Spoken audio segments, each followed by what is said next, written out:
for this Uttamottama Seva to Paramashiva from Nithyanandeshwara Paramashiva Devalayam, Adi Kailas Sarvajna Peetam. For those of you who are tuning in for the first time to KAILASA's Nithyananda TV, welcome to the official TV channel for Sri Kailasa, the only and greatest cosmic Hindu nation. Nithyananda Paramashivam is the reviver of Kailasa, the ancient enlightened civilization, and the great cosmic borderless Hindu nation. His Divine Holiness is an avatar from and is the Supreme Pontiff of Hinduism. His Divine Holiness has made the science of power manifestation and yoga temple-based universities for humanity. Sovereign Order of Kailasa, led by His Divine Holiness and Nithyananda Order of monks, nuns, and Hindu diaspora are working for global peace and to give a super consciousness breakthrough to humanity. Nithyananda Hindu University is the world's largest university, is spreading over 150 countries, is collecting, organizing, preserving, time capsuling, decoding, and reviving the 20 million source books of Hinduism and the 64 sacred arts and sciences like Ayurveda, music, dance, sculpting, astrology, and Vastu. His Divine Holiness is the 293rd Guru Mahasannidhanam of Shyamala Pita Sarvajna Peetam, the ancient apex body of Hinduism, and is the current emperor of Surya Vamsha Surangi Samrajyam. His Divine Holiness has survived the multiple assassination attempts on person and character by the anti-Hindu elements. To explore more videos, you can visit KAILASA's Nithyananda YouTube channel. For all of us, millions of Sri Kailasavasis all over the world, you and me, if we have had any spiritual breakthrough, any great experiences of Kundalini awakening, if today we are able to manifest Shaktis, it is because at the mere age of 12, His Divine Holiness did the Tyaga of sitting with utmost sincerity and ferociousness with himself and manifesting this ultimate spiritual breakthrough.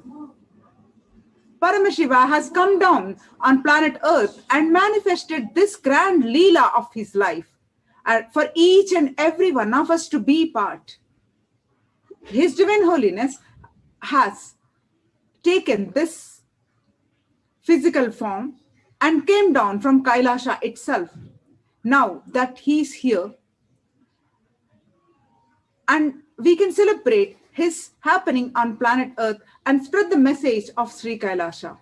We invite all the viewers across the world to spread this message of Sri Kailasa all on Facebook, Twitter, Instagram, and all other social media platforms.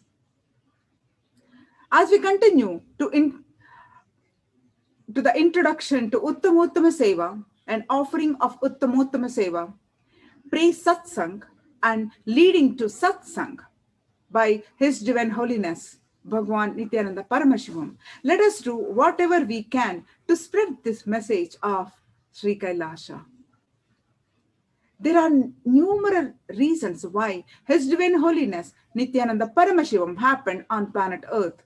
He happened further to cause the next evolutionary breakthrough for life on Earth. He happened to cause the Satya Yuga once again. He happened for the fulfillment of the consciousness itself. He happened for the entire humanity, and he happened exclusively for you at the same time. Today, we are offering Uttamottama Seva to Lord Ganesha. Uttamottama Seva is a Vedic ritual straight from the source, from the Agamas. Uttamottama means the best of the best, and Seva is offering. It is the ritual of offering as the best of the best to Paramashiva. Whatever we offer to Paramashiva comes back to us 1,000-fold and many million-fold.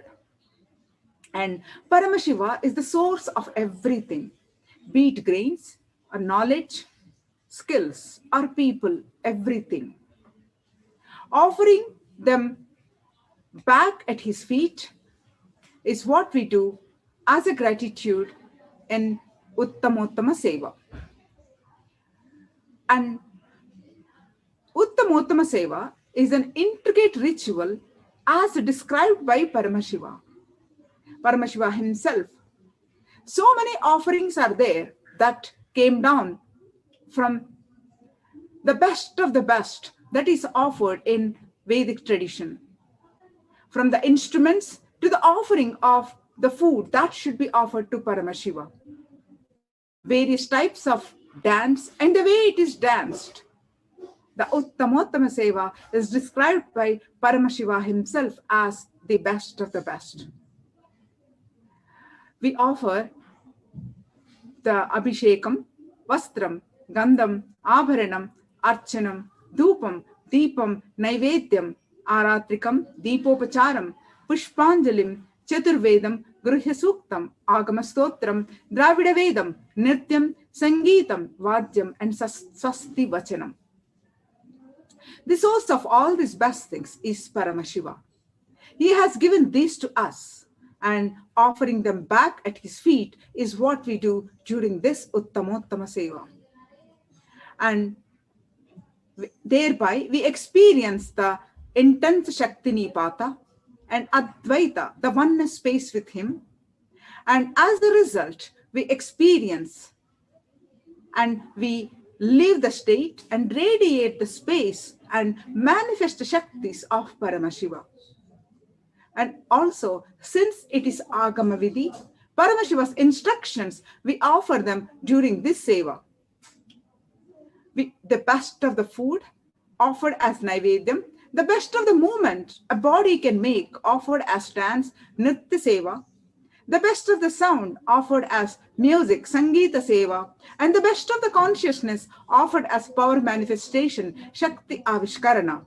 The best that humanity can offer to Paramashiva as gratitude is offered to Uttamottama Seva. Today, we are offering Uttamottama Seva to Lord Ganesha. So, let us understand His Divine Holiness on various occasions given spoke about Ganesha, given so many powerful cognitions, experiences. Literally everyone was able to feel Ganesha. What he experienced when he was a 3-year-old. He made it at the science and initiated millions of his devotees and was able to reproduce that experience to all his devotees. On 12th June of this year, 2020, His Divine Holiness narrates about Ganesha. The best time, in his own words, the best time I enjoy myself is my morning Nitya Puja. So today he was narrating that on the day, 12th June, today I was sitting for the morning puja and doing Abhishekam to Ganapati.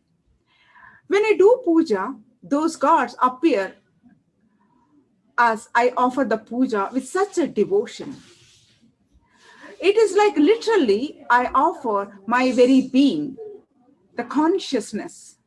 The Abhisheka means literally I was pouring myself, the consciousness itself on Ganapati.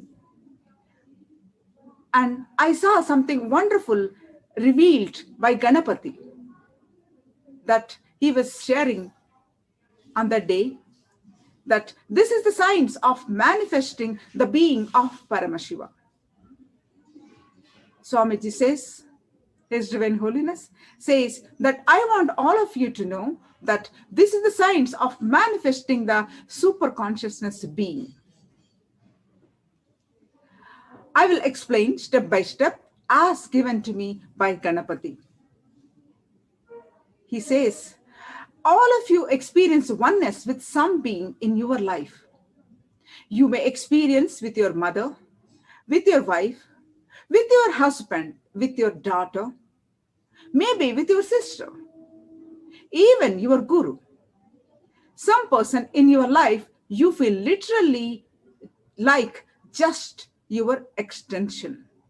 That person means too much to your life. There is nobody who can say, I don't experience oneness with anyone. He says, no, you may experience oneness with your arrogance. Even that is oneness. So there will be some person, the moment you remember, your whole heart vibrates with that person. With that person only you experience oneness. So His Divine Holiness continue to narrate that when I do puja, literally I experience that oneness. So all of us experience oneness with somebody. Even if you think you don't experience with anyone, you experience oneness with your arrogance. If this oneness experience is not an accident, it can be consciously built as an incident. For example, you may accidentally fall in love with somebody and have oneness experience with somebody. But you experiencing oneness with somebody establishes the possibility that you have the power to experience oneness. It is one of the most important fifth dimension, like length, breadth, depth, time, and space dimensions. Consciously feeling oneness is one of the dimensions of the universe. It is called Chit. He says, scientists are trying to establish that time and space are separate dimensions, but it is not separate. Cosmically, time and space are one and the same. All of you have the conscious capacity to build oneness with any being, lower level to you, or your own level, or higher level. All I'm trying to tell you is make it as a project for next 6 months. He continues to say, narrates that don't think you should be successful today, and also don't waste your life without even starting it. Thinking you have to be successful today is also stupidity. Thinking about it and not starting at all is such a waste of time, waste of your life. He strongly advises to decide. In next 6 months, I will consciously experience oneness with these higher beings. So let us start with Ganapati and request him to remove all our obstacles and give oneness. Then move to Paramashiva. It is your decision to consciously build, to tell yourself, yes, let me consciously build oneness. Feeling, experiencing oneness-based relationships with higher beings. Because you already experienced oneness with your own level or lower level being. And it is a possibility that I am not telling something new. It is a possibility. Now, His Divine Holiness giving this process step by step. That the first step is consciously experiencing oneness with some being. Some person is possible. All of you have experienced it. That is the second step. Third, you also consciously feel strong oneness with your arrogance, with your ideas. You feel very close to your heart. The ideas with you affiliate yourself, That is why you fight for it and defend it. You feel oneness with many beings. You may feel oneness with many people, many ideas. Fifth, but now consciously start building oneness with the being of Paramashiva. Make it like a project. Every day, Nitya Puja will help you to build oneness-based relationship with other higher beings. It should never become an obsessive compulsive disorder.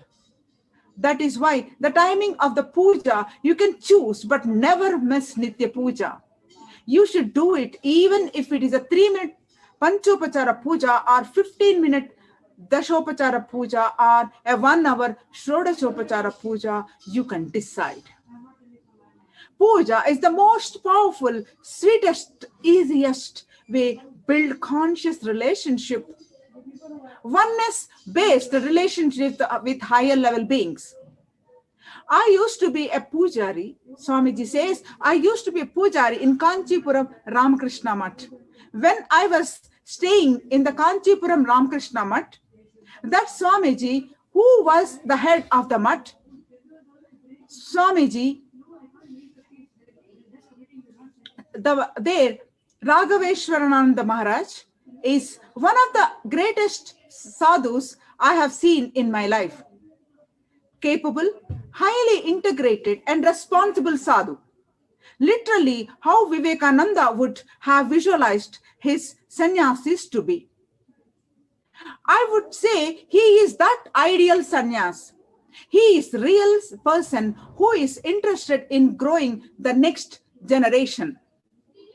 He was the greatest support for me. He gave me full freedom to do my spiritual practice and my work in the Math. Morning 3:30, I will get up and 4:30, I will be ready and finishing my morning routine. Then I will sit in the temple for morning Guru Puja. Sometimes it will go up to 4:30 in the evening. Sometimes mean 6 days in a week. Someday I'm supposed to take class for kids, will come there for the weekend. So it is a 6-hour puja. That is the best time of my life. His Divine Holiness continues to narrate that elaborately I will prepare these 16 items for the Shodashopachara puja and do puja and build my connection to so strongly. And the way the power manifestation used to happen, the way I build connection with Bhagavan, Sri Paramashiva. He is literally Paramashiva. Sharda Devi is Parashakti. Vivekananda is the embodiment of both of them. That is the way I built connection with Bhagavan, Sri Ramakrishna. This is the cosmic truth. The puja is literally made those beings manifest in me. Nothing can be compared to Nitya Puja in making you manifest Paramashiva. I am talking to my disciples, all of you.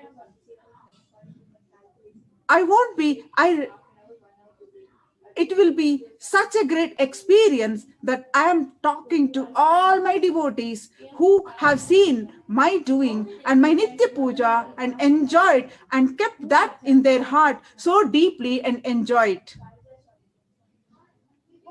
So whether you want wealth, health, career, power manifestation, all the best things, you can give everything out of Nitya Puja. There will be some stupid fellows who think, if I do puja without going to office, will I get money or career? This is such a questioning attitude that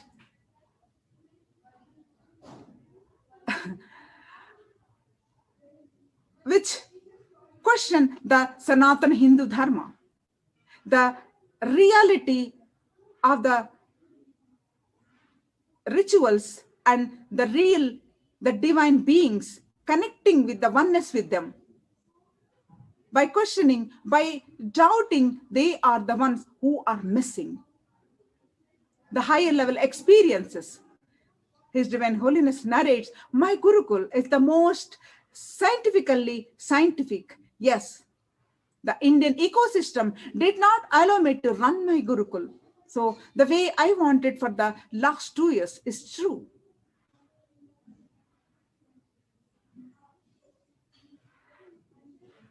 So His Divine Holiness spoke so much on the day of the importance of the puja, the Nitya puja, and connecting with the higher level beings and experiencing the oneness with him. And he started off with the Ganapati and later on moving to Paramashiva.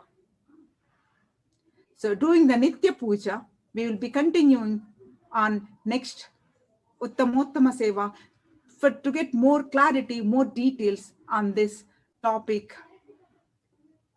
Today, we are offering Uttamottama Seva to Lord Ganapati. Our Gurukul Balasans are offering the Uttamottama Seva to Lord Ganapati, and we offer this Seva as at the divine lotus feet of our beloved Guru, His Divine Holiness, as gratitude. Let us all stay tuned and get the blessings of Lord Ganapati and His Divine Holiness and Paramashiva. Stay tuned. Thank you so much. Nithyanandam.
The first offering Seva at the feet of Devi Nithyanandeshwari Parashakti Sameta Sri Nithyanandeshwara Paramashiva is the offering of the Chaturvedam.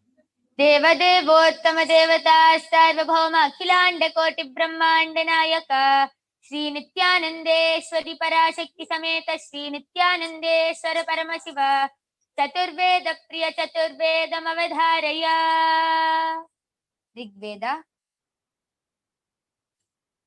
Harihi Om Agnimiile Purohitam Yajnasya Devam Rigvijam Hota Aram Ratnadhatavam Harihi Om Yajurveda.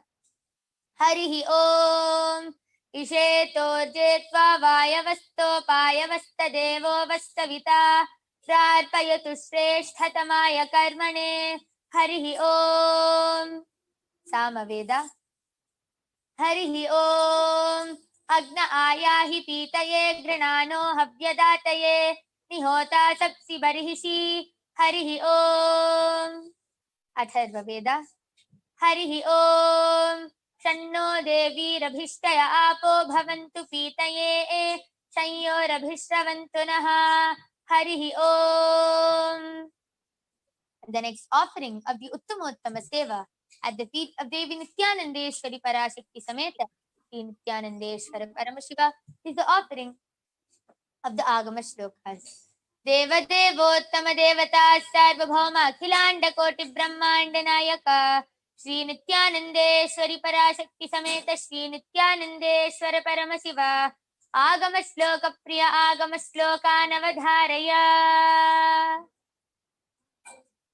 Agatam Shivavaktrebhyo Gatam cha Girijamukhe Matam hi Vasudevasya Tasmadagama Uchyate Sri Bhagavan Uvacha अति कौतूहलाविष्टा पृच्छस्येतत् शृणु प्रिये यन्मे नेत्रान्तरे वह्नेर् यद्वान्नृतमनुत्तमं तत्सर्वं कथयिष्यामि योगयुक्त्या शृणु प्रिये यत्स्वरूपं निजं शुद्धं व्यापकं सर्वतोमुखं सर्वभूतान्तरावस्थं सर्वप्राणिषु जीवनं योगगम्यं दुरासादं दुष्प्रापमकृतातमभिः.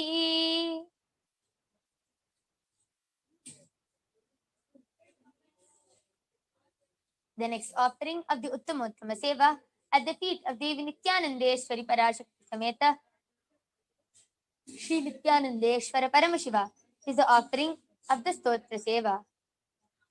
Deva Devottama Devata Sarvabhauma Akhilanda Koti Brahmanda Nayaka Shri Nithyanandeshwari Parashakti Sameta Shri Nithyanandeshwara Paramashiva Stotra Priya Stotram Avadharaya.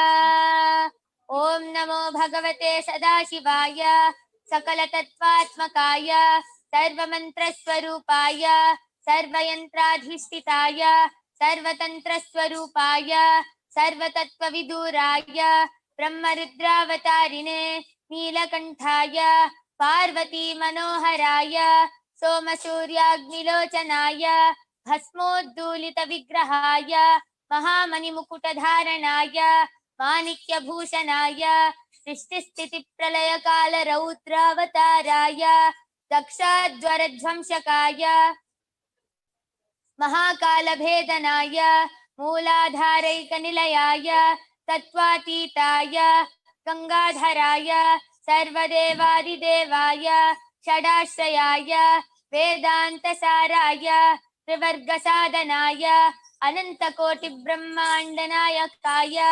Anantavasukitakshakakarkotakasankagulika Padma Mahapadmeti Ashtamahanaga Kulabhushanaya Pranavaswarupaya Sidakashaya Akashadikswarupaya Grahanakshatramaline Sakalaya Kalankarahitaya Sakalalokaika Kartre Sakalalokaika Bhatre Sakalalokaika Samhartre Sakalalokaika Gurave Sakalalokaika Sakshine Sakalanigamaguhyaya Sakala Vedanta Paragaya Sakalalokaika Varapradaya Sakalalokaika Shankaraya Shashankashekaraya Shashvata Nijavasaya Nirabhasaya Niramayaya Nirmalaya Nirmadaya Nischintaya Nirahankaraya Nirankushaya Nishkalankaya Nirgunaya Niskamaya Nirupaplavaya Nirupadravaya Niravadyaya Nirantaraya Nishkaranaya Nirantakaya Nishprapanchaya Nissangaya Nirdvandvaya Niradharaya Niragaya Nishkrodaya Nirlopaya Nishpapaya Nirbhayaya Nirvikalpaya Nirbhedaya Nishkriyaya Nistulaya Nissamshayaya Nirupamavibhavaya Nitya Shuddha Buddha Paripurna Satchidanandadvayaya Paramashanta Swarupaya Tejo Rupaya Tejomayaya Jaya Jaya Rudra Maharaudra Bhadravatara Mahabhairava Kalabhairava Kalpanta Bhairava Kapalamaladhara Khatwanga Khadga Charma Pashankusha Tamaru Shula Chapa Bana Gada Shakti Bhindipala Tomara Musala Mudgara Pasha Parigha Bhushundi Shatagni Sakradhyayudha Bhishanakara Sahasramukhadam Shtrakarala Vikatattahasa Visparita Brahmanda Mandala Nagendra Kundala Nagendra Hara Nagendra Valaya Nagendra Niketana Nityam Jaya Tayambaka Viswarupa Virupaksha Visveshwara Vishabhavahana Visvabhushana Visvato Mukha Sarvato Raksha Rakshamam Jvala Jvala Mahamrityumapamityubhayam Nashaya Nashaya Chora Bhayam Utsadaya Utsadaya विषसर्पभयं समय समय चोरान् मारय मारय मम शत्रून् उच्चाटय उच्चाटय त्रिशूलेन विधारय विधारय कुठारेण भिण्डि भिण्डि खड्गेन छिण्डि छिण्डि खट्वाङ्गेन विपोधय विपोधय मुसलेन निष्पेषय निष्पेषय बाणैः सन्ताटय सन्ताटय रक्षांसि भीषय भीषय भूतानि विद्रावय विद्रावय कूष्माण्ड मारीच वेताल ब्रह्मराक्षसगणान् सन्ताटय सन्ताटय माम् अभयं कुरु कुरु वित्रस्त्वं माम् आश्वासय आश्वासय नरकभयान् माम् उद्धर उद्धर सञ्जीवय सञ्जीवय शत्रुभ्यां माम् आप्यायय आप्यायय दुःखातुरं माम् आनन्दय आनन्दय शिवकवचेन माम् आच्छाटय आच्छाटय मृत्युञ्जय त्र्यम्बक सदाशिव परमशिव नमस्ते नमस्ते.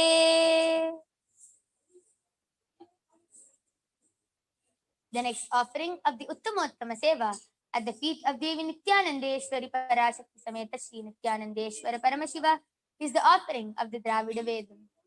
Deva Devottama Devata Sarvabhauma Akhilanda Koti Brahmanda Nayaka Shri Nithyanandeshwari Parashakti Sameta Shri Nithyanandeshwara Paramashiva Dravida Veda Priya Dravida Vedam Avadharaya. Shiva Tiruchitrambalam Mandiramavadu Neeru Vaanavad Meladu Neeru Sundaramavadu Neeru Tudikapaduvathu Neeru Tandiramavadu Neeru Samayathinulladu Neeru Tanduvar Vayumai Pangan Tira Alavayan Tiruneeru Alavayan Tiruneeru Tira Alavayan Tiruneeru வேதத்தினுள்ளது நீரு வெண்துய தீர்ப்பது நீரு போதம் தருவது நீரு உண்மை தவிர்ப்பது நீரு ஓதத்தகுவது நீரு உண்மையிலுள்ளது நீரு சீத புயல் வயில் சூழ்ந்த திரு ஆலவாயன் திருநீரு ஆலவாயன் திருநீரு திரு ஆலவாயன் திருநீரு சிவா திருச்சிற்றம்பலம்.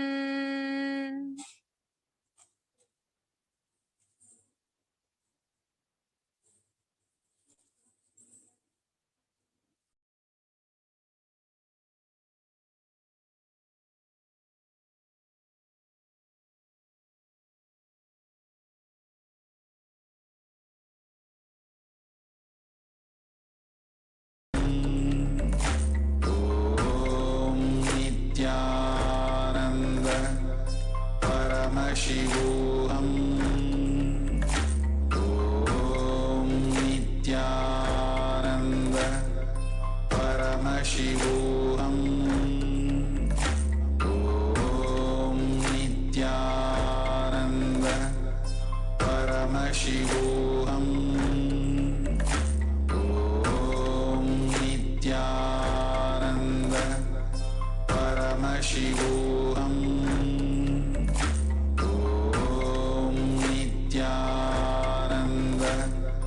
Paramashivoham. Om Nithyananda Paramashivoham. Om Nithyananda Paramashivoham. Om Nithyananda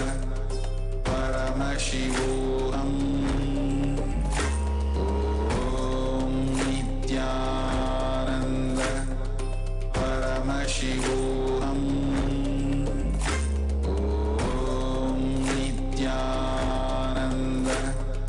Paramashivoham. Om Nithyananda Paramashivoham.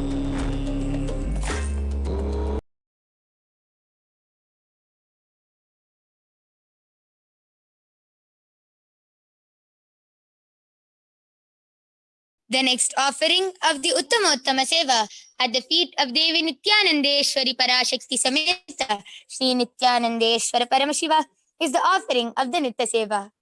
Deva Devottama Devata Sarvabhauma Akhilanda Koti Brahmanda Nayaka Shri Nithyanandeshwari Parashakti Sameta Shri Nithyanandeshwara Paramashiva नृत्यप्रिय नृत्यमवधारय।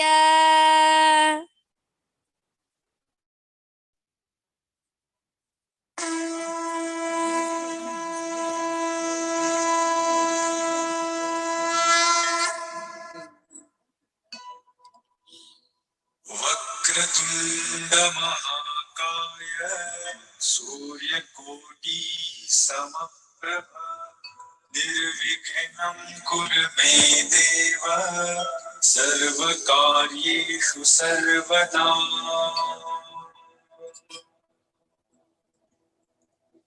Vakratunda महाकाय सूर्यकोटि समप्रभ निर्विघ्नं कुरु मे देव सर्वकार्येषु सर्वदा।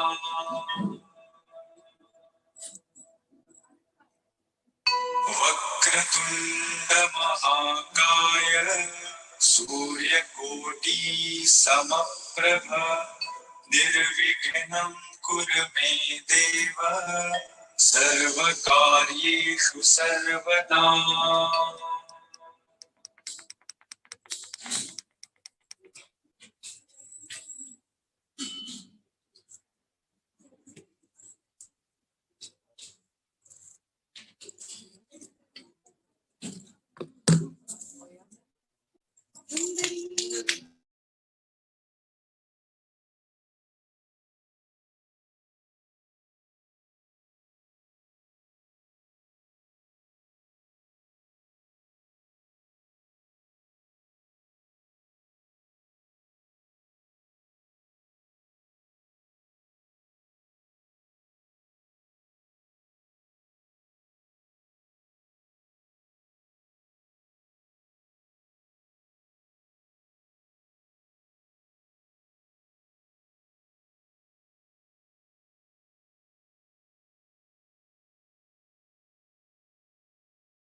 The Uttama Seva at the feet of Devi Nithyanandeshwari Parashakti Sameta Sri Nithyanandeshwara Paramashiva is the offering of the Paramashiva Shaktiya Vishkarana. Deva Devottama Devata Sarvabhauma Akhilanda Koti Brahmanda Nayaka Sri Nithyanandeshwari Parashakti Sameta Sri Nithyanandeshwara Paramashiva Paramashiva Shaktiya Vishkarana Priya Paramashiva Shaktiya Vishkaranam Avadharaya Nityanandam Paramasukhadam Kevalam Jnanamurtim Dvandvatitam Gagana Sadrisham Tattvamasyadilaksham Ekam Nityam Vimalamachalam Sarvadi Sakshi Bhutam Bhavatitam Trigunarahitam Sadgurum Tam Namami. Nityanandam, I welcome all of you with my love and respect to today's Paramashiva Shakti Avishkarana. I am Manikya Yoga Pranananda. I'm 13 years old and I've been living in the Nityananda Gurukul for past 4 years. And along with me here, I have our volunteers. Ma, would you like to introduce yourself?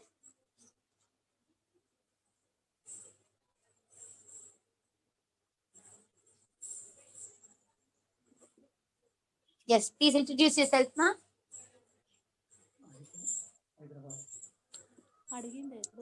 Harita, Hyderabad.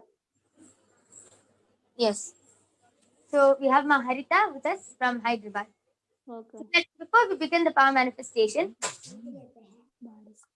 let us begin Body with scanning. an introduction about the source of all, Paramashiva. Paramashiva is the primordial divinity, the ultimate reality and cause, which is self-effulgent, Swayam Prakasha, all-pervading, unchanging beyond time, space, form, and causality. Today, an incarnation of Paramashiva walks among us in the form of the Supreme Pontiff of Hinduism, Jagatguru Mahasannidhanam, His Divine Holiness Bhagavan Nithyananda Paramashivam, initiating millions of disciples all across the globe into the science of power manifestation, out of which today you will be witnessing the extraordinary Shakti of body scanning. So I will begin the body scanning by chanting the Mahavakya. Om Nithyananda Paramashivoham. Om Nithyananda Paramashivoham. Om Nithyananda Paramashivoham.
Yes.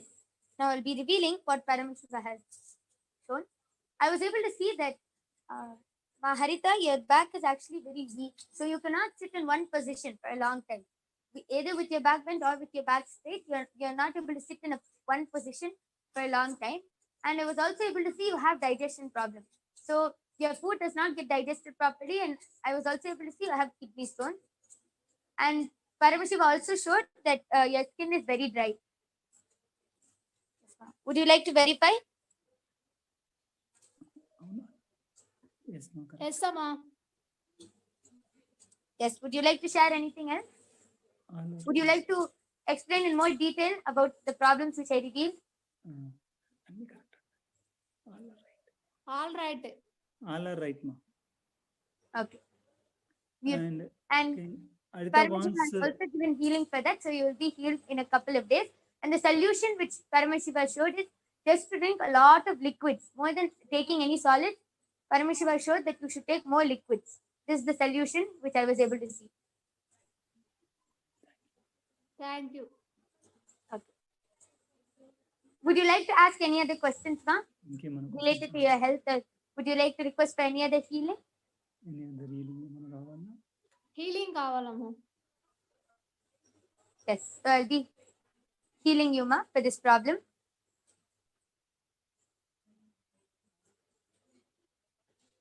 Om Nithyananda Paramashivoham. Om Nithyananda Paramashivoham. Om Nithyananda Paramashivoham.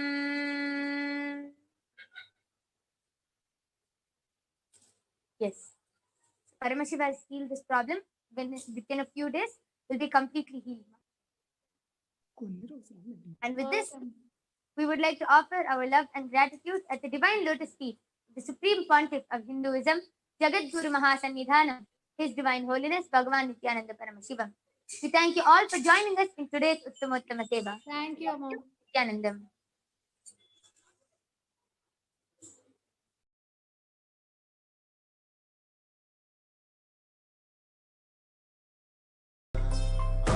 Paramashivoham.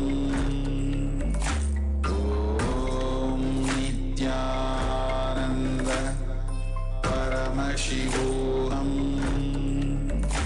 Om Nithyananda Paramashivoham. Om Nithyananda Paramashivoham.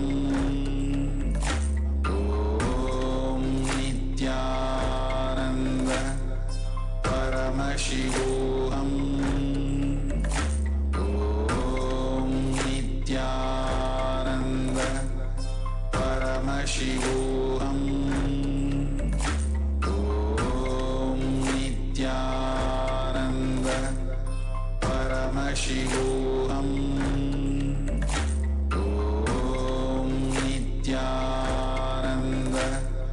Paramashivoham. Om Nithyananda Paramashivoham. Om Nithyananda Paramashivoham.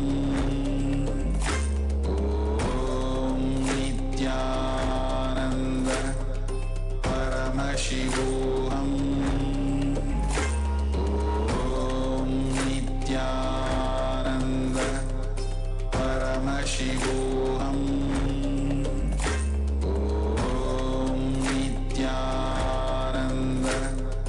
Paramashivoham. Om Nithyananda Paramashivoham. Om Nithyananda Paramashivoham. Om Nithyananda.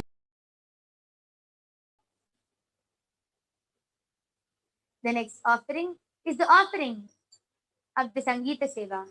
Deva Devottama Devata Sarvabhauma Akhilanda Koti Brahmanda Nayaka Shri Nithyanandeshwari Parashakti Sameta Shri Nithyanandeshwara Paramashiva Sangeeta Priya Sangeetam Avadharaya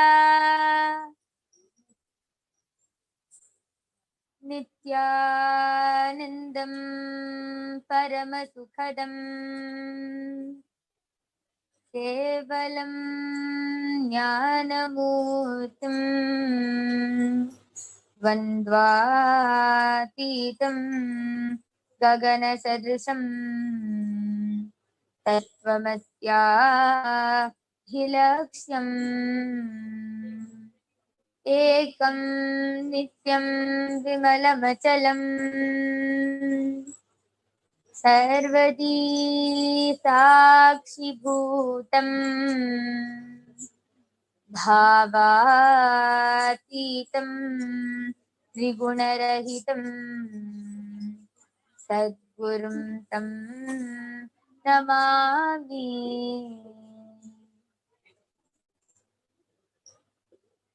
पाहि पाहि गजानना पार्वती नंदा गजानना पाहि पाहि गजानना पार्वती नंदा गजानना सूक्ष्मनेत्रा गजानना आनन्दकर्णानि जानना सूक्ष्मनेत्रा गजानना आनन्दकर्णानि जानना पाहि पाहि गजानना पार्वती नंदा गजानना पाहि पाहि गजानना पार्वती नंदा गजानना सूक्ष्मनेत्रा गजानना आनन्दकर्णानि जानना सूक्ष्मनेत्रा Gajanana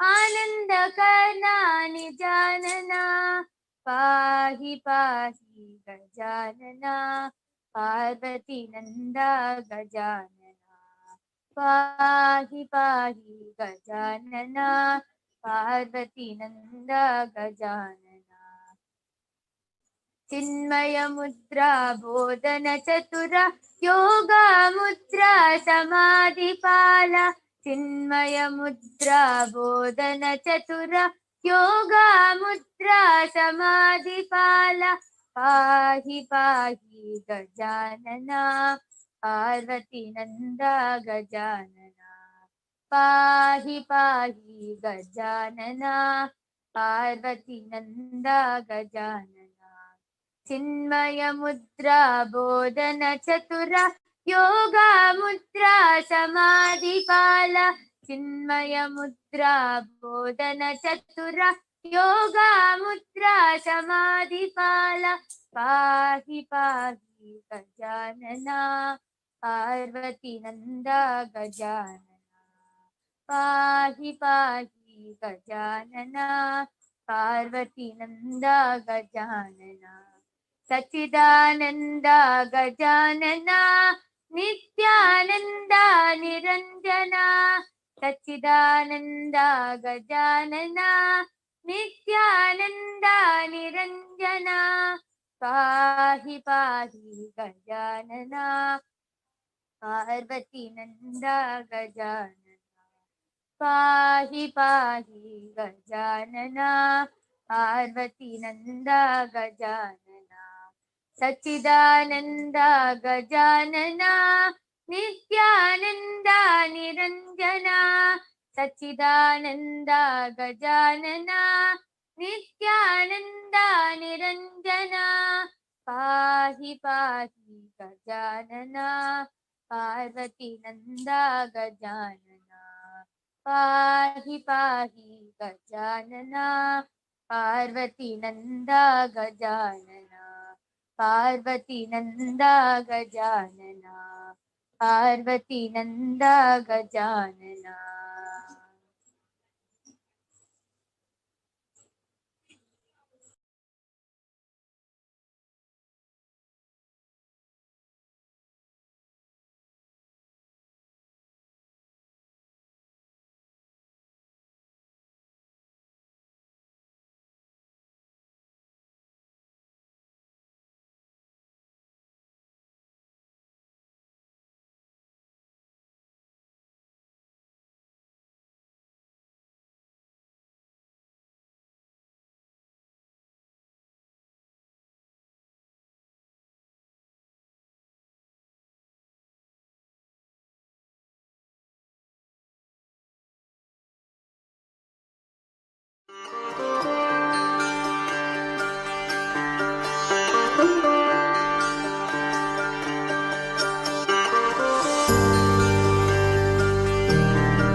KAILASA, the good God country.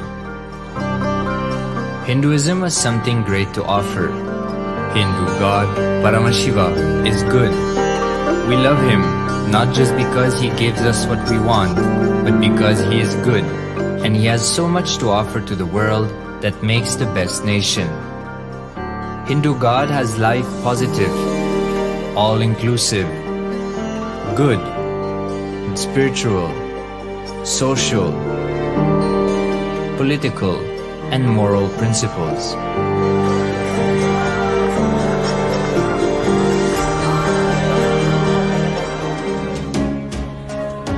Hindu principles are guaranteed solutions for all the major problems of humanity: resettlement, violence and lawfare, impoverishment, inequality, environmental footprint, pandemic and biowar, disputes, feminist movement, women's rights, child rights, minority rights, linguistic rights, human rights.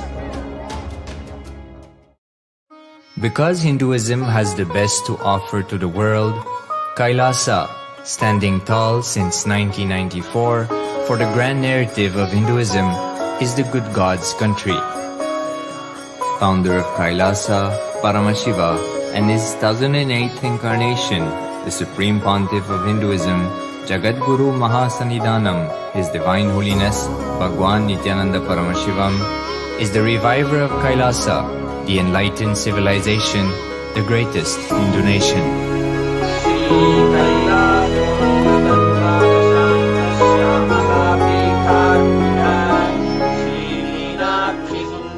His Divine Holiness was birthed by his predecessors of enlightened masters, great rishis, munis, siddhas, who predicted and recognized His Divine Holiness, Bhagavan Nithyananda Paramashivam, as an incarnation of Paramashiva, as per the science of incarnation described in Hinduism. From his first Chaturmasya at the age of 3 in the year 1980 until the age of 16 in the year 1994, the Supreme Pontiff was trained for the revival of KAILASA. He began reviving KAILASA from the age of 16 after the coronation on the 25th May 1994.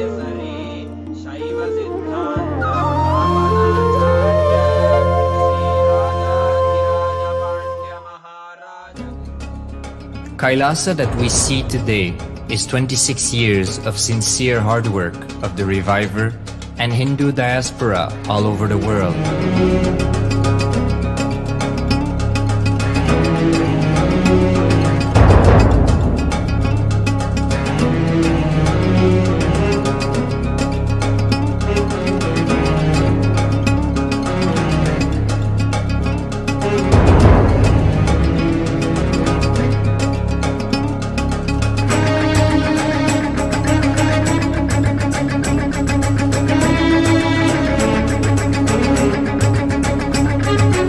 KAILASA has a potential population of 2 billion Hindus worldwide, with over 100 million applications to its citizenship already applied.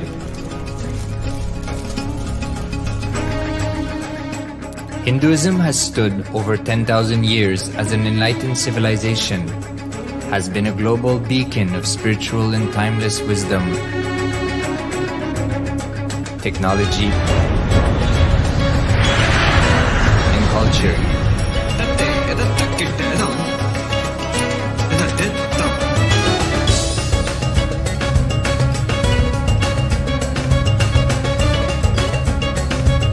He's wearing a grey jacket. His name is Boris.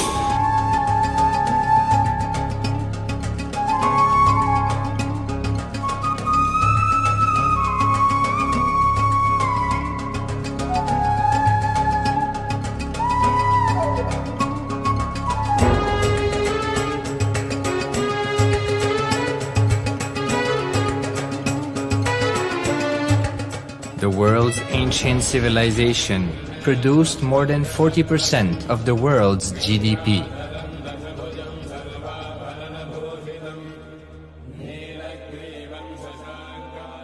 purpose of life is to experience oneness with the ultimate reality, Paramashiva. Life exists on the planet Earth for last 40 billion years, and 5 times life faced complete extinction on the planet Earth. But somewhere one DNA, one cell, living organism is thrown out of planet Earth, preserved inside a volcano rock. After millions of years comes back to Earth due to gravity or whatever reason, gets into the ocean and starts the life again. Sanatana Hindu Dharma is the conscious science to give breakthrough to your DNA through natural selection process and to your consciousness through the conscious decision process.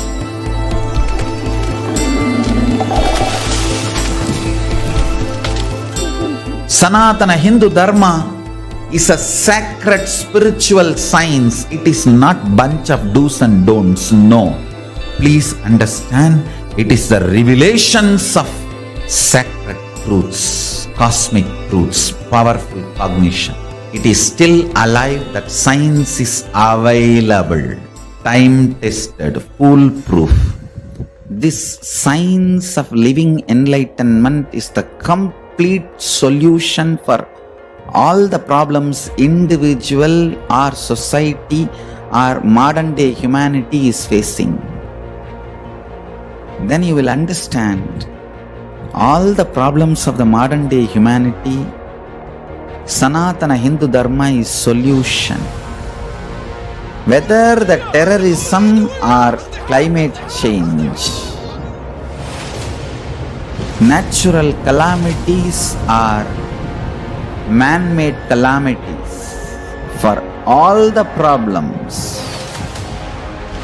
humanity is facing, the only solution is science of living enlightenment, revealed by Paramashiva from the Vedagamas in the modern day through this body. I am a Hindu revivalist, not by any revolution, but by evolution and setting model communities. Understand? KAILASA is reviving the ancient Hindu enlightened civilization. Paramashiva manifested this KAILASA mandala, the enlightenment ecosystem and the lifestyle. I am going to revive this whole enlightenment ecosystem, KAILASA, by creating a model KAILASAs all over the world. I will work sincerely and revive this spiritual science, which is the core for enlightenment ecosystem, making you all manifest the state, space, powers, being, superconsciousness and KAILASA of Paramashiva, and making all of us manifest Paramashiva. In a world ravaged by war, ecological destruction, hatred and division, KAILASA stands as a bold vision of human potential, coexistence, organic living, and alignment with nature.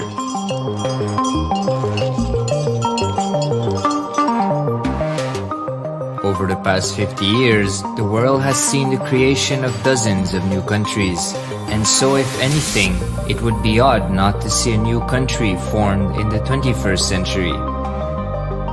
Without the protection of political legitimacy, there is an imminent danger that the great tenets, scriptures, and science of creating an enlightened civilization, which spanned 56 states, 200 kingdoms, 1700 samsthanas, and 10,000 sampradayas, will be forever lost to humanity.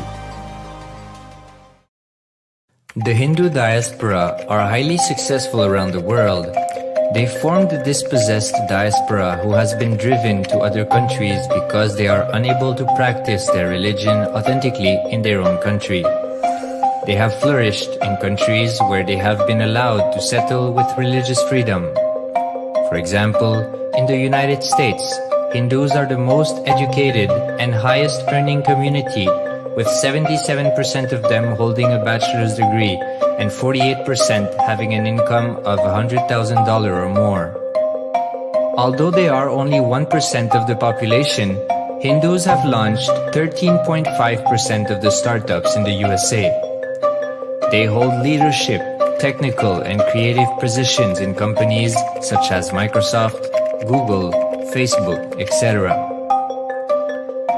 This success has been repeated around the world, in the UK, Canada, Australia, etc.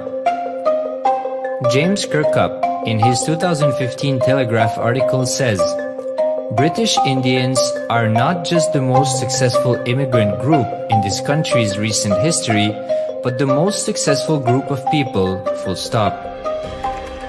He continues, more extraordinary than the rise in numbers is how it has taken place so harmoniously and profitably for this country and those in it. British Indians, quite simply, are among the most industrious, accomplished and credible amongst us. The best of British, if you like. The same article says that British Hindus are barely 2% of the population, but 12% of all the doctors. Australia and Canada have understood the ingredients of fast economic growth of the country and are doing everything to attract the educated, rich Hindu community. Hindus are the fastest growing migrant population in Australia. In 2017, 200% more Hindus have received invitation for Canadian Permanent Residency Program. Even now, the Hindu diaspora worldwide are the richest.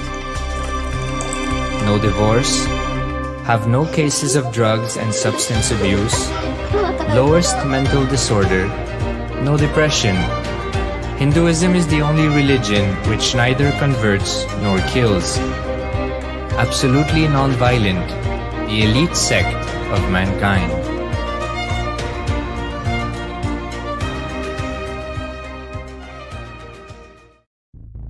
Because the Hindu diaspora worldwide and the Supreme Pontiff are successful in spreading their spiritual Hindu message of openness and inclusiveness against the forces of hatred and exclusivity, they have become the victims of relentless attacks by multi-armed apparatus of state power.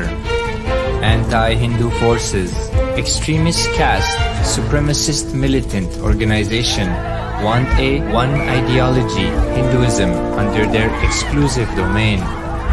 What they cannot digest into themselves, they systematically delegitimize and exterminate. Lawfare, assassination attempts, character assassination of the Supreme Pontiff of Hinduism, Jagatguru Mahasannidhanam, His Divine Holiness, Bhagavan Nithyananda Paramashivam.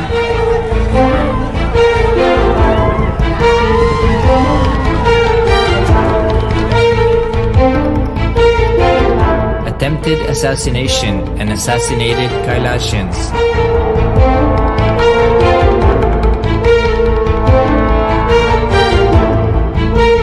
Sexual assaults and rape of female monks of Kailasa. Objectification. Character assassination.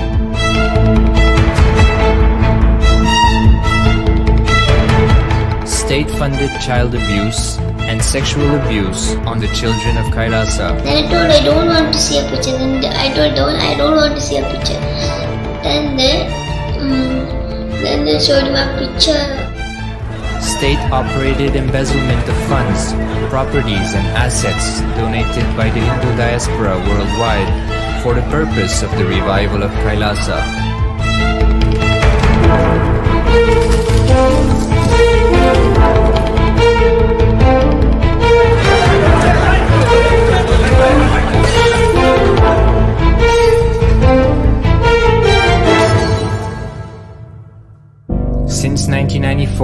up to until now.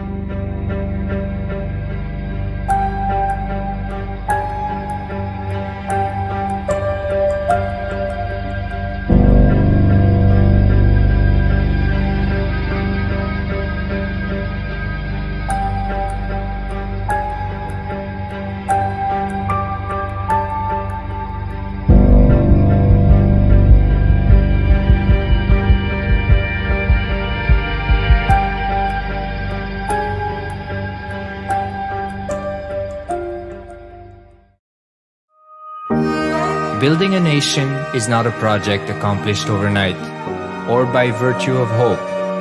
KAILASA is the manifestation of 26 years of sincere hard work, sacrifices, integrity of the Supreme Pontiff of Hinduism, Jagatguru Mahasannidhanam, His Divine Holiness, Bhagavan Nithyananda Paramashivam, and the Hindu diaspora worldwide for the past 26 years for the enlightenment of humanity.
I am as old as sun, as new as sunrise.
The various incarnations happened,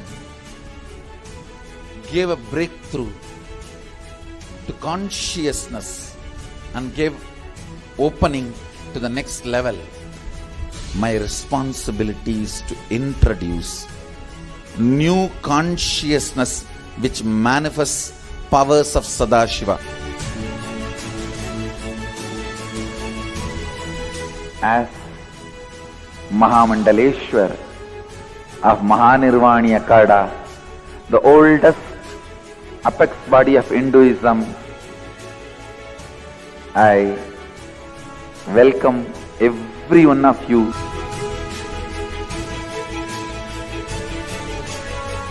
I have experienced Sadashiva in his completion, and he has empowered me to transmit that experience to all of you. It's my commitment to all of you.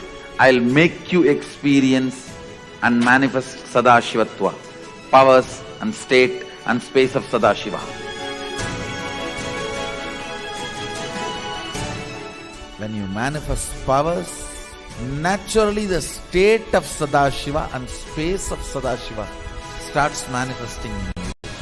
More power manifestation, more integrity, more unclutching, more nirvikalpa samadhi, more joy, more restful awareness, more responsibilism, more enriching, more bliss.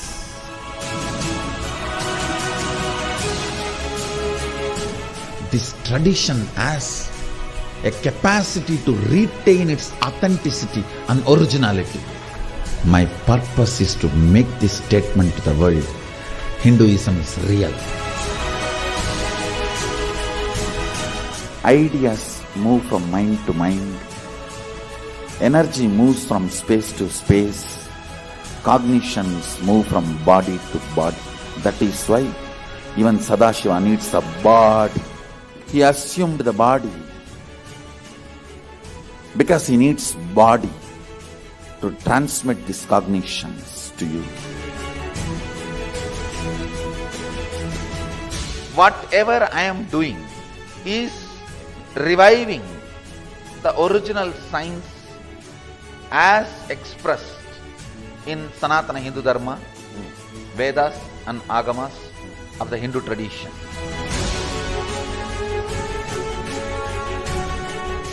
Given by Sadashiva, received by Devi, adopted by Vishnu to run this universe is Agama.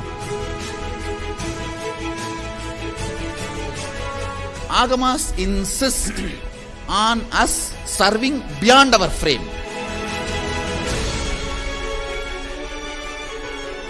Whatever experience, anubhuti I had by my Guru's grace, Atma Pramana, I do acid wash with Shastra Pramana, Apta Pramana, the ancient masters' experiences. Whatever finally stand, I share it with the world as Sakshi Pramana. I welcome everyone for the grand feast of Sanatana Hindu Dharma. Let us go on contributing.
KAILASA.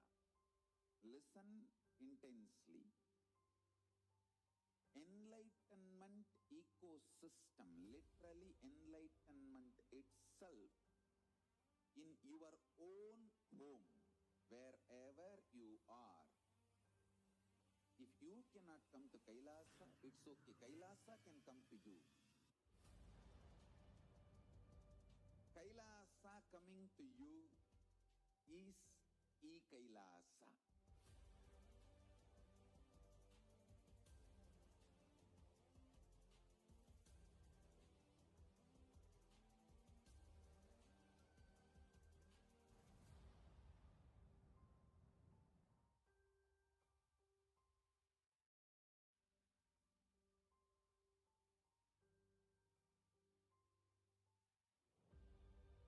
What I mean by the word KAILASA, listen intensely.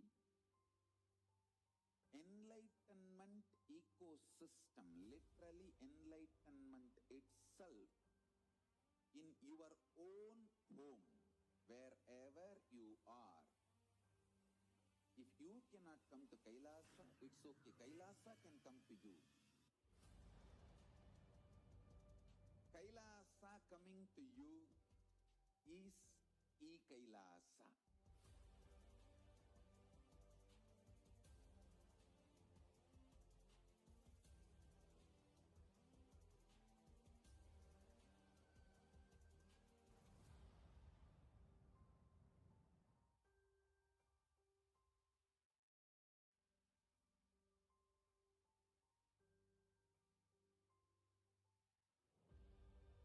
What I mean by the word KAILASA, listen intensely. Enlightenment ecosystem, literally enlightenment itself, in your own home.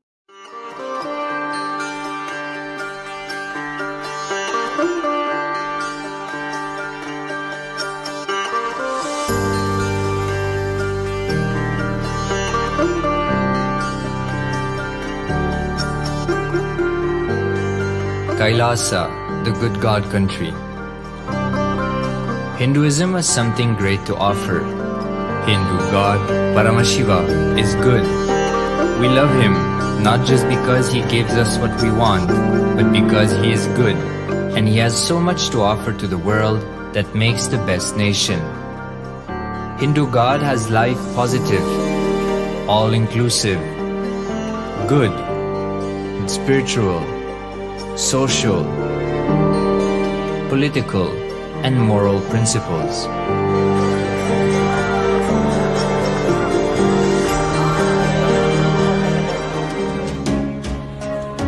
Hindu principles are guaranteed solutions for all the major problems of humanity: resettlement, violence and lawfare, impoverishment, inequality, environmental footprint, pandemic and biowar, disputes, feminist movement, women's rights, child rights, minority rights, linguistic rights, human rights. Because Hinduism has the best to offer to the world, KAILASA, standing tall since 1994 for the grand narrative of Hinduism, is the good God's country. Founder of KAILASA, Paramashiva, and his 1008th incarnation, the Supreme Pontiff of Hinduism, Jagatguru Mahasannidhanam, His Divine Holiness, Bhagavan Nithyananda Paramashivam, is the reviver of KAILASA, the enlightened civilization, the greatest Hindu nation.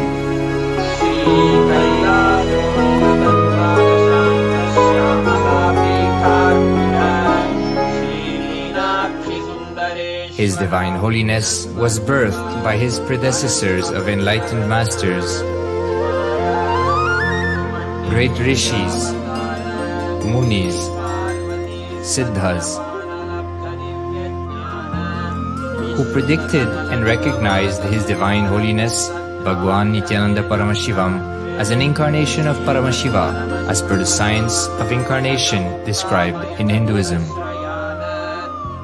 From his first Chaturmasya at the age of 3 in the year 1980 until the age of 16 in the year 1994, the Supreme Pontiff was trained for the revival of KAILASA.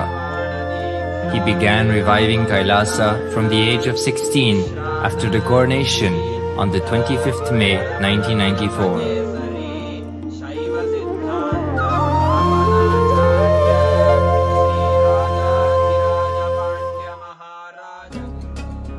KAILASA that we see today is 26 years of sincere hard work of the reviver and Hindu diaspora all over the world.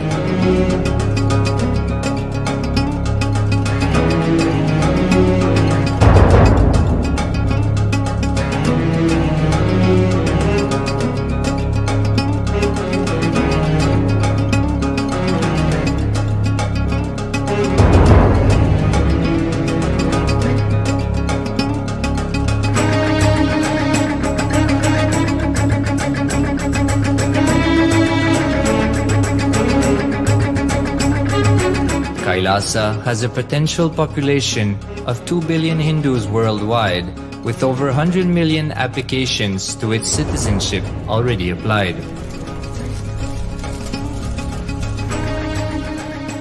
Hinduism has stood over 10,000 years as an enlightened civilization, has been a global beacon of spiritual and timeless wisdom, technology, culture.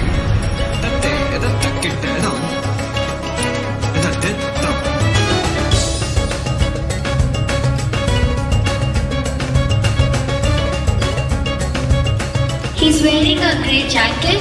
His name is Boris.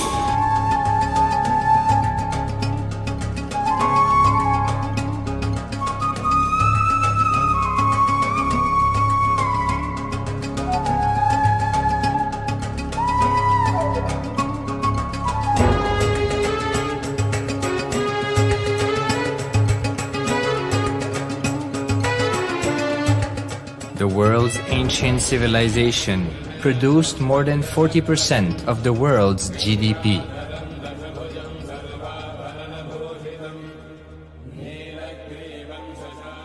Purpose of life is to experience oneness with the ultimate reality, Paramashiva.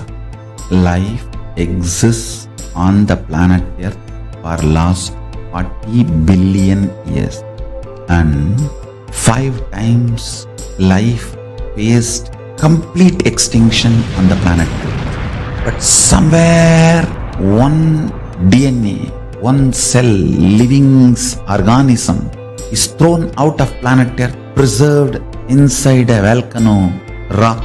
After millions of years comes back to Earth due to gravity or whatever reason, gets into the ocean and starts the life again. Sanatana Hindu Dharma is the conscious science to give breakthrough to your DNA through natural selection process and to your consciousness through the conscious decision process.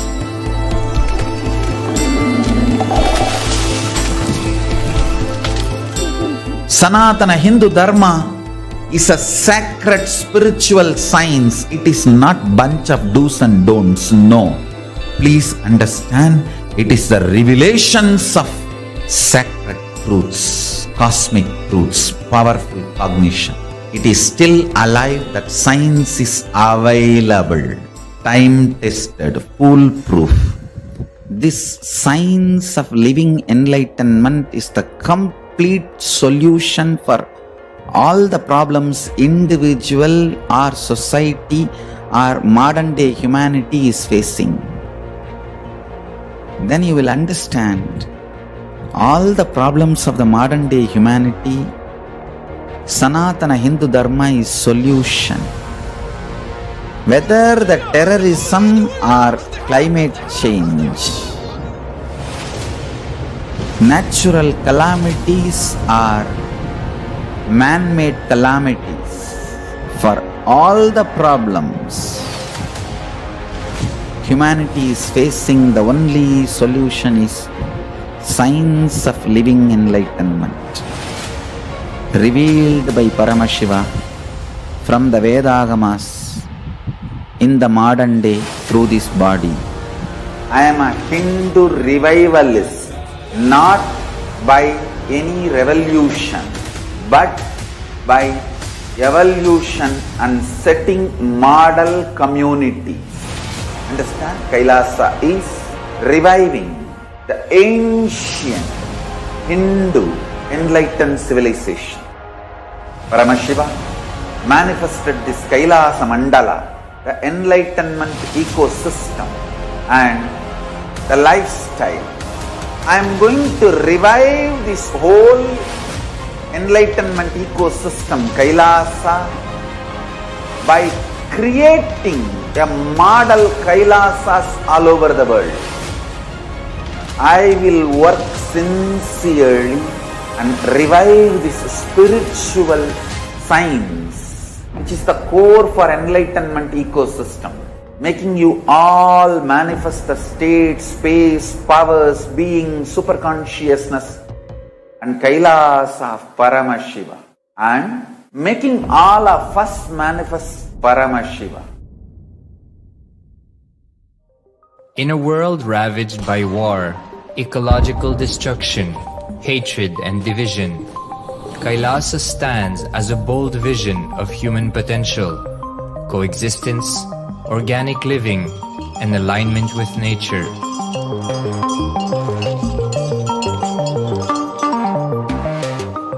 Over the past 50 years, the world has seen the creation of dozens of new countries, and so if anything, it would be odd not to see a new country formed in the 21st century.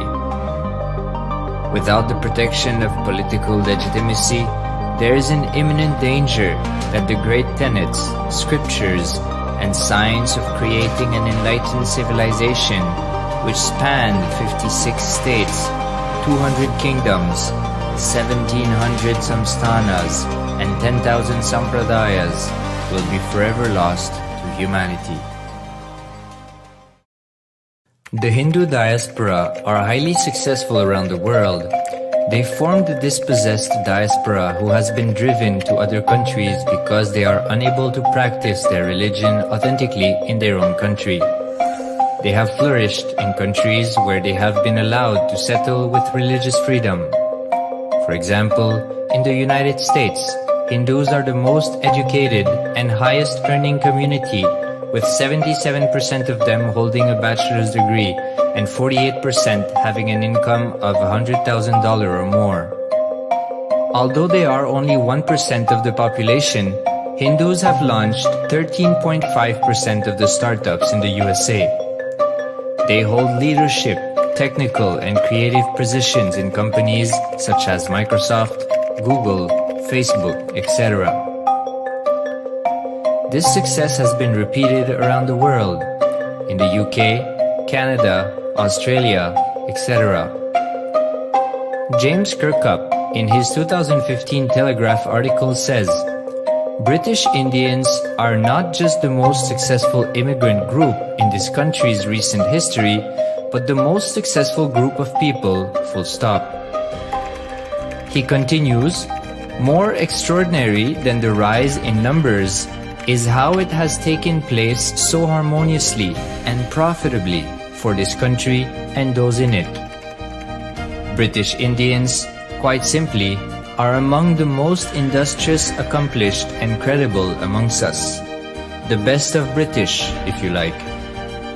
The same article says that British Hindus are barely 2% of the population, but 12% of all the doctors. Australia and Canada have understood the ingredients of fast economic growth of the country and are doing everything to attract the educated, rich Hindu community. Hindus are the fastest growing migrant population in Australia. In 2017, 200% more Hindus have received invitation for Canadian Permanent Residency Program. Even now, the Hindu diaspora worldwide are the richest. no divorce, have no cases of drugs and substance abuse, lowest mental disorder, no depression. Hinduism is the only religion which neither converts nor kills. Absolutely non-violent, the elite sect of mankind.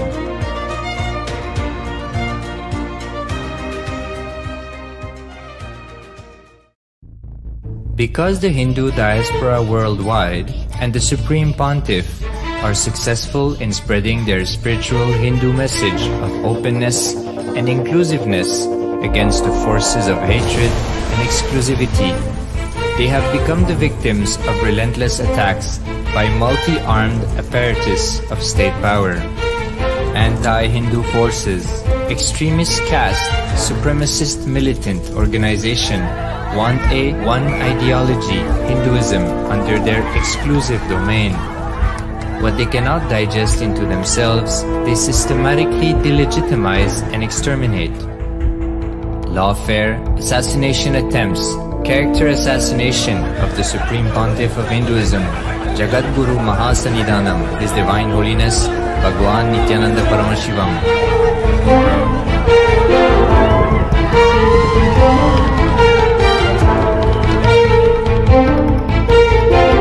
Attempted assassination and assassinated Kailasians.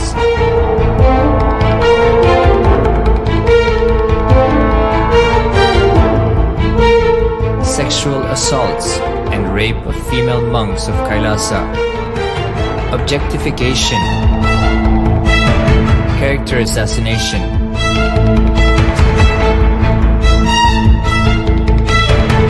State-funded child abuse and sexual abuse on the children of KAILASA. Then I told I don't want to see a picture. Then I told I don't want to see a picture. Then they showed me a picture. State-operated embezzlement of funds, properties and assets donated by the Hindu diaspora worldwide for the purpose of the revival of KAILASA.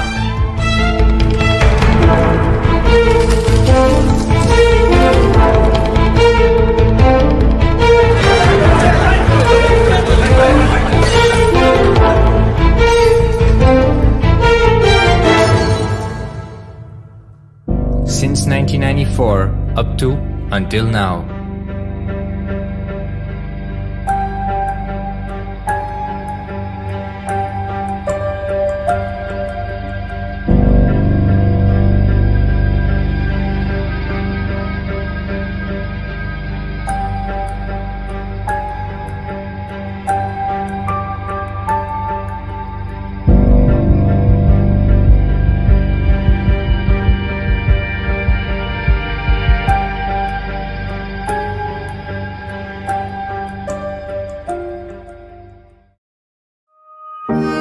Building a nation is not a project accomplished overnight or by virtue of hope. KAILASA is the manifestation of 26 years of sincere hard work, sacrifices, integrity of the Supreme Pontiff of Hinduism, Jagatguru Mahasannidhanam, His Divine Holiness, Bhagavan Nithyananda Paramashivam, and the Hindu diaspora worldwide for the past 26 years for the enlightenment of humanity.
परमसुखदं केवलं ज्ञानमूर्तिं द्वन्द्वातीतं गगनसदृशं तत्त्वमस्याधिलक्ष्यम् एकं नित्यं विमलमचलं सर्वदी साक्षिभूतं भावातीतं त्रिगुणरहितं सद्गुरुं तं Namami.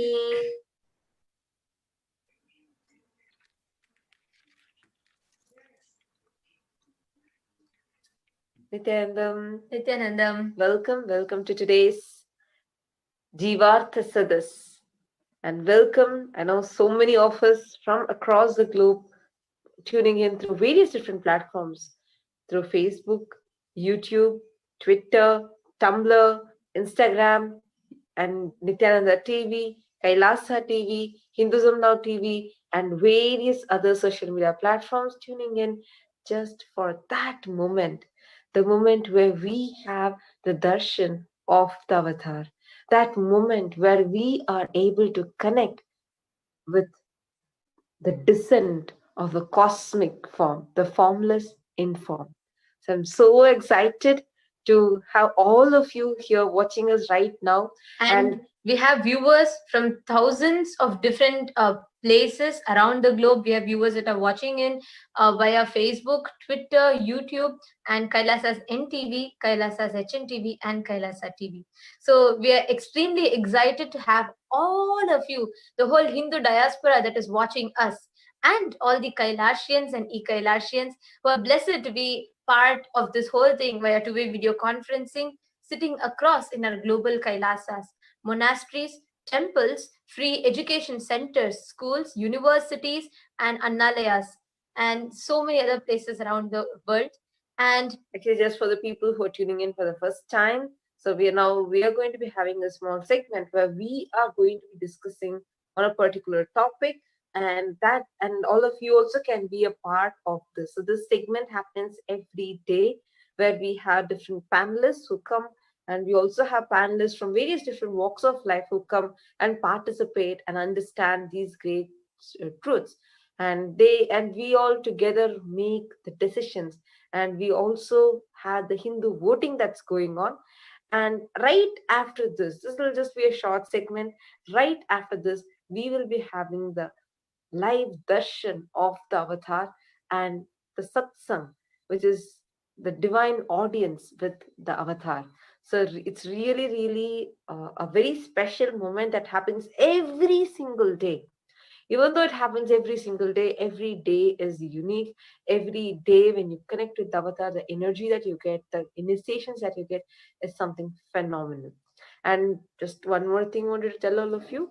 Right now, as we are talking to you, KAILASA across the globe is offering more than 108 different services, gifts to a whole of humanity continuously. Right now, as we are talking to you, there are rituals that are going on for the welfare of humanity. There are continuous pujas, homas, and there are annadans going on where everyone, all the hungry people are fed food.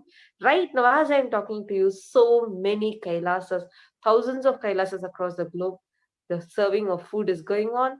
So, and there is free education that's continuously being given to children. So excited that you are tuning into this channel and you are also becoming a part of this auspicious happening. And in today's segment of the Jivartha Satas, joining with you all are the Balasans of Nithyananda Gurukul, and this is Ma Nithyanandita. This is Ma Nithya Priyananda. This is Manitya Jayeshananda. This is Manitya Vijayeshananda. And all four of us are going to be discussing in some of the fundamentals of Hinduism. The Hindus are known for our religious, ritualistic religion, way of living, and our celebrations, our festivities. So coming to this aspect of Hinduism, one of the fundamental questions that all of us would have, somewhere many of us unanswered question, is puja necessary or not? Why do we need to do puja? Why rituals? Why puja? Why do you need to connect to the divine through rituals and puja? And that is what all of us are going to be having a Jivartha Sadas on, meaning an insightful discussion. So if any of you want to be part, should you have any questions, doubt, anything, you all can join this live Jivartha Sadas discussion with hashtag Hindu votes are sacred. Please go ahead and tweet on Twitter with hashtag Hindu votes are sacred. Any opinion, any question is welcome, and we will address it right in this live discussion, and you can also be part of this discussion. And if you also want to be part and you're watching us via Facebook, you can go to the Facebook Live and leave a comment there, and we all will be making you also a part of this beautiful Jivartha Sadas. For all those who have been following us for the past week, you'll be knowing the topic of today's discussion. Is puja necessary or not? Because we've been going on this for a couple of days now. And for all the live viewers, for all the new ones, we'll start with a small introduction to what puja is. So we'll be sharing a small presentation with all of you to show you and to explain what puja exactly is. Again, encouraging all the participants and the viewers to voice out your questions and doubts based on puja, and we'll be right here to answer each questions that you all have.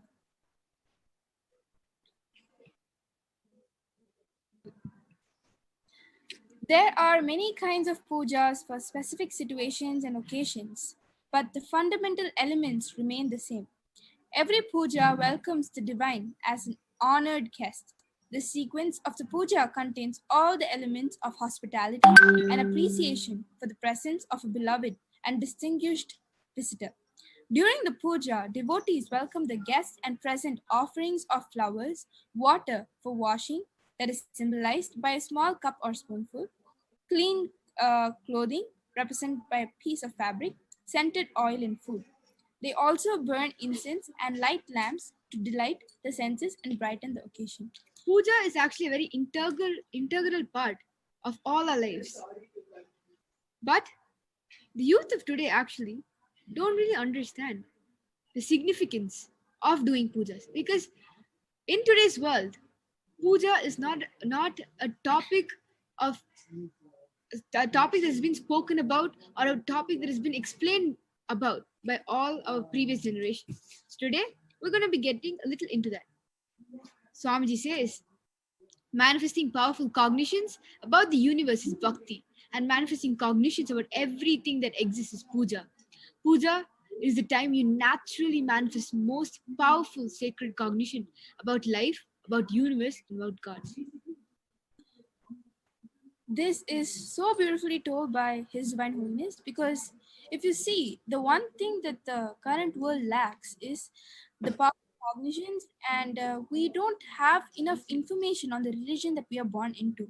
So that has made us forget about our actual purpose and path of life. And Swamiji is reviving it so beautifully as part of Sanatana Hindu Dharma, reviving puja at its most authentic form, giving us that knowledge of how to manifest what we want and to get more information about our religion through puja.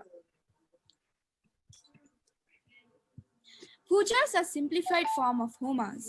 In a small setting, it is not convenient to have a large fire, so cooked food is offered to God. Lamps and incense are lit, and the energy of fire is still present.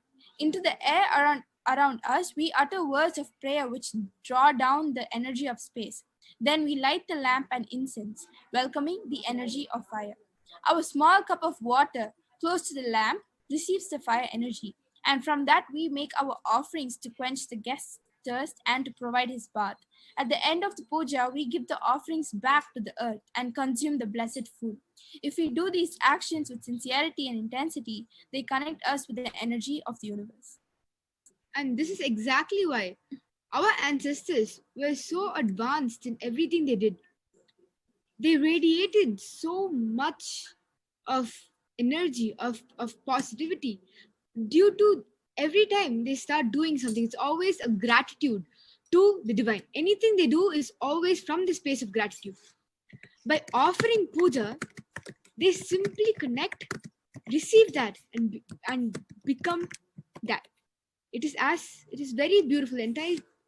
The entire space in which you get into after you do puja, it is you realizing that you yourself is God, and that is all. Even when we're declaring, when we do our everyday morning nitya puja, when we say, I authentically cognize, which is internally process, understand, and declare the truth of Soham Asmi, that even when I worship, I am Him. Even then, when you are offering, you are realizing that you are Paramashiva, you are the divine. And with that cognition, you continue to offer puja to get into that space, just to remind yourself, you are Paramashiva. Actually, just as we are discussing this, I have a question. Like, this is a very busy time where all of us go everything based on science, right? We want to be successful, we want to do many things, everything, but we are basing our lives upon science. At least many of us take the decisions, okay, is this proven by science? Is this scientific? So talking about this, how is puja going to benefit us? Like, is there any research, or how can we say that puja benefits us, and is it really necessary for us to have it as a part of our lives? Actually, answering to the point that you told, presently, as much as we human beings are running behind our things, and we're always on, we're always on the edge of the seat, we're always constantly going, and we have so many things to do, but unfortunately, that is the biggest problem. Swamiji beautifully tells, at present day humanity, all of them are running in a rat race. And the problem is, even if you win in a rat race, you're still a rat. I mean, you still fall into that whole rut. You still have the impact of that cycle. You still have the whole this thing happening on you. And that's the biggest problem that the humanity is facing. And this reminds me of an incident that happened. So when I joined Gurukul, and when I was in Gurukul, we had few guests who had visited us, and there were a set of people, and they were from one of the top-notch schools and universities, and they were quite, they had a very good background, they had a very good upbringing, and they were all like normals. They had not suffered much. But when they came to Gurukul, and when we were all talking, they saw the kids of 18, 19, and 20 years old who were completely, we all were just smiling. We were just being ourselves. We were just being who we are. But that person, when they visited us, and in the end, they asked us, how can kids of 18, 19, and 20 be so innocent? How can they be so happy? We never see kids at such peace and such, being able to be so clear, being able to be so decisive, and being able to be so grounded. Actually, Swamiji always tells this puja, these Hindu rituals are not mere just you go offer, you just go connect, and you just, okay, do something and sit ritualistically. No. They have an impact on your thought currents, the thought processes. There's so many of you that are watching us live now from Facebook, Twitter, YouTube, many places. Each of you take a minute or two. In your life, in a day, how much time do you spend for yourself? How much time do you sit with yourself? I think that's very true. Like, especially today, like where all of us are busy with something or other. See, during the quarantine time, people became crazy. The violence rates, the suicide rates, divorce rates just shoot up so high. Why? Because we are not able to sit with ourselves. boredom and depression and suicide just went up high like anything. Canada, they even gave a warning that more than COVID, now we are going to be having an ecosystem of mental diseases and disorders, which might be coming and affecting people, which might be like a second COVID wave. So understand the pandemic was not just limited to, just the COVID-19 and its adverse effects, but it was also extended to the mental disorders and the amount of harm it did to each of our system. Why did that happen? Because people were not able to handle themselves, sit with themselves. You try sitting just for a few minutes. If you are someone who does meditation or puja, it is different. But if you're someone who does not have these as a part of your life, just sit for a few minutes, close your eyes and see. In few seconds, you'll feel distracted. You'll feel the urge to open your eyes. Or you will feel sleepy, or you'll start dozing, or you'll try to distract yourself. Why? Because there's a whole inner chatter, like one big chatter house, which is there sitting inside, going on, something will be going on inside. You won't even understand what is happening inside you, and you won't be able to sit with yourself. How many of you are able to relate with this? Like as I'm sharing, you all can just go and post it on Facebook under the video, like the live videos going on. You can just go and post it as a comment on the Facebook. So we will be able to read that out to you, and we will be able to share about that to you, to all our audience. Just take a moment, go to Facebook and comment, or you can go to Twitter, use the hashtag Hindu votes are sacred, and make a tweet. How do you relate with this? Are you able to relate with what I'm telling? Just if you're someone who does not have puja or meditation as a part of your life, just few minutes, if you're trying to sit with yourself, you'll feel so much of frustration, you will feel so much of boredom, you'll feel like dozing, you will feel like all of these different things happening in you. Actually, today with the whole world trying to bring peace, we are all trying to peacefully coexist, and we all want a very good ambience for our future. There's so many revolutions. Swamiji beautifully tells, revolutions or mass movements is not the solution for global peace. Individual transformation, individual being, if only when you feel peace, it's very funny actually. That's where the whole irony is, that we go and fight for peace, and you go and preach about peace. You go and give speeches, and there are people who preach about peace and say we all should love each other, we all should celebrate each other, we all should be nice, love, feel it, and come back home, and you will not be able to handle yourself nor your spouse.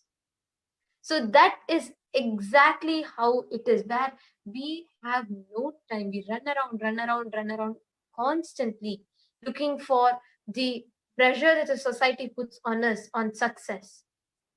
But puja, in Hinduism, there are lots of studies that is done and research that is done on this subject.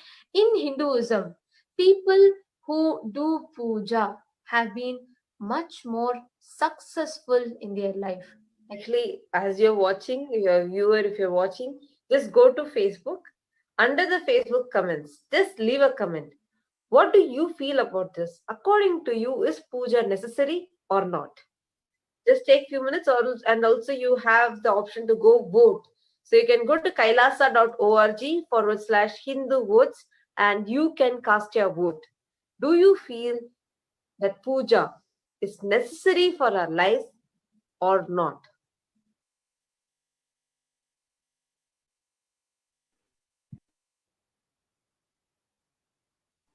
Just take a moment, go to comments and comment.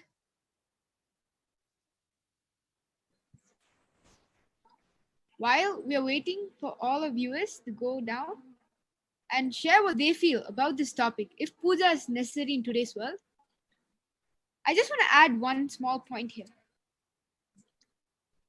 In this rapidly changing world of today that all of us are living in, right?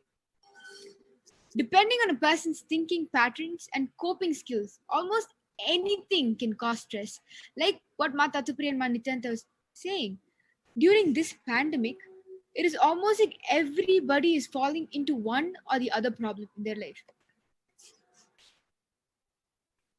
Right? Especially the root of all these problems is just feeling overwhelmed or feeling stressed in any aspect of life, be it money related, work issues, the economy, family responsibilities, your relationship, personal health, your stability with your job, your family problems, anything, right? Due to this, the stress level in the economy, in the society has increased, has become far more than what we can cognize now. Almost everybody will be able to hear somebody at least in one point of in the day say, "Oh God, I'm so stressed. I need a break. I need a break." Right? This is mainly due to the ups and downs that we feel every moment in life, and we're unable to settle down. Either we're in that period of up when we're so happy, or we're completely down when we're so completely depressed. And this is resulting in external problems, not only within, causing your health issues, but also issues in everything else, right? And this is exactly why Swamiji says the importance of puja is the conscious declaration that is far more powerful than any of the ups and downs your body and mind goes through. The greatest news is the ups and downs your body and mind goes through does not decide your life. The conscious declaration decides. And this is exactly why once you wake up and you do puja, when you offer puja, you completely settle down. When you settle down, you realize that life is not as overwhelming as what you think it is. Life is not as stressful as what you think it is. And actually, Ma Tatapriya, I have a question.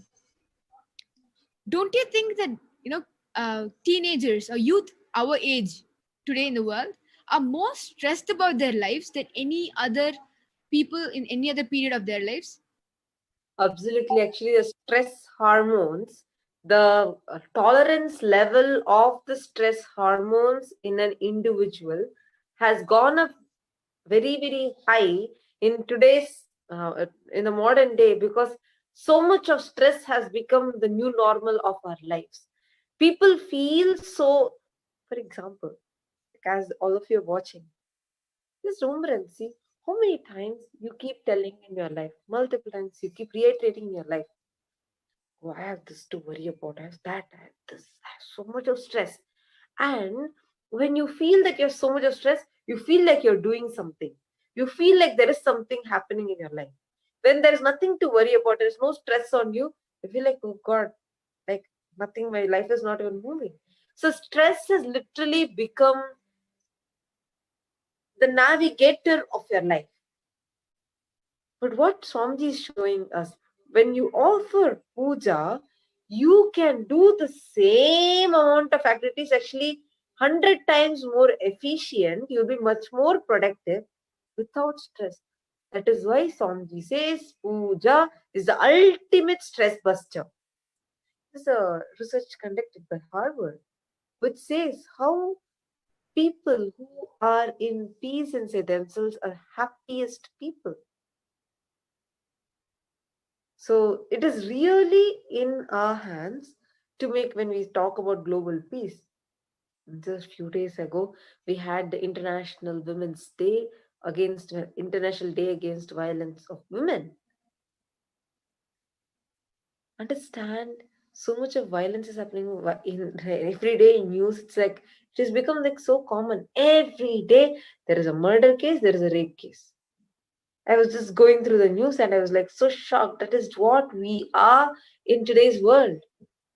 Some murder, some suicide. I remember just 10 years back when I used to go to the newspaper, like maybe in 3 days, maybe once, or 4 days once, I might see such cases. But today it's like every day, literally every 12 hours, if you just go refresh and see your news, you will see more and more murder cases, rape cases, God, suicide cases. understand that shows how we are not able to handle ourselves. If we want to handle ourselves, we need to have a certain kind of chemistry happening inside us. It's not just, okay, I come and sit in puja, something is going to happen. Your inner chemistry is going to change with the powerful chantings that you do. The very inner biochemistry is going to change. That is why people who are offering puja, who are offering rituals, are in so much of Paramashanta. Like how Swamiji says, we need to be established in that Paramashanta Swarupa. It can happen through puja. Puja is a powerful way to do it. Actually, puja is a science, not a mere ritual as we look at it. Let's say you're stressed or whatever issues you have. When you take that 5 minutes of time, see, the way we function in our life, everything we are taught to look at results. We are taught to look at, okay, if I spend my 5 minutes, how much will I get? Will I be able to make anything out of it? We try to monetize everything, or we try to make everything at some kind of a, we are always oriented on the results. We forget to enjoy the journey itself. There's a very beautiful conversation, or there's a very beautiful way Swamiji answered a person's. So in Bhagavad Gita satsangh, Swamiji tells that, so once probably a manager or a CEO or someone, so he was giving a speech, and then he was giving an analogy. He was saying that it's like we all have ladders and we all can climb it fast, and we all know how to climb it fast, all of that, but we just don't know where to place it. If we know where to place it, you can climbing, after that you climb fast, then it is good. So you climbing a ladder is efficiency, but you knowing where to place it and climb it is effectiveness. Swamiji very beautifully answers this. Swamiji tells that this might be good for a business thinking, but actually in life it doesn't work like this. We all think, oh, what? Wow, it makes sense, right? You being able to climb the ladder wherever you are, however you are, is efficiency, but being able to place it to the right place and climb is effectiveness. But Swamiji beautifully answers, as long as you think about where you need to reach, and you grumble, you grudge, and you try to climb, you're only oriented on the result. But wherever you are, if you enjoy the journey of the climbing, if you enjoy what you're doing at that moment, if you're able to master yourself, being able to be in the moment, in the present, just to enjoy life, that is the ultimate. Then whatever is your goal, whatever you want to reach, it will happen. Puja is one of the best ways where you take time off of everything. You sit with yourself. Just visualize. Many of you might be new, or there are many people who will be like, what is puja? Okay, they're all talking about something called puja. What is this puja? Puja is a beautiful Hindu offering where every day you take a few minutes of, there's a deity, your chosen deity, whether you connect to Devi, whether you connect to Krishna, whether you connect to Paramashiva, or whether you connect to all of them in physical form as Guru. You keep the deity and you offer flowers, you offer water for the master to drink, then you offer some food. It's a very, very beautiful process where as you are doing that, you will see the frequency or the amount of stress, the amount of thoughts, all that is happening in you will reduce.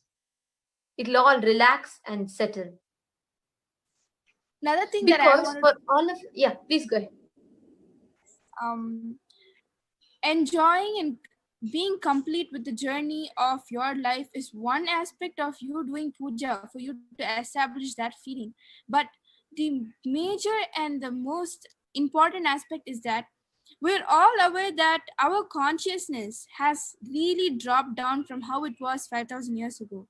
And that is why Swamiji has descended as Paramashiva, as an incarnation to raise us to that that super consciousness, so we will all have a breakthrough collectively. So puja is like what Lord Nityananda said, it's not just a mere ritual, but it's actually a science. It's a science for each and everybody to connect with the divine, at the same time raise your consciousness to a higher level. Like we all have dropped down we used to be able to manifest powers, so many powers of Paramashiva, like so well. Just connecting with them, we are able to manifest powers. And that is exactly the kind of lifestyle we lived and led 5,000 years ago. And that has been completely disappeared in our lives. We can't even bring ourselves to think that we used to manifest powers.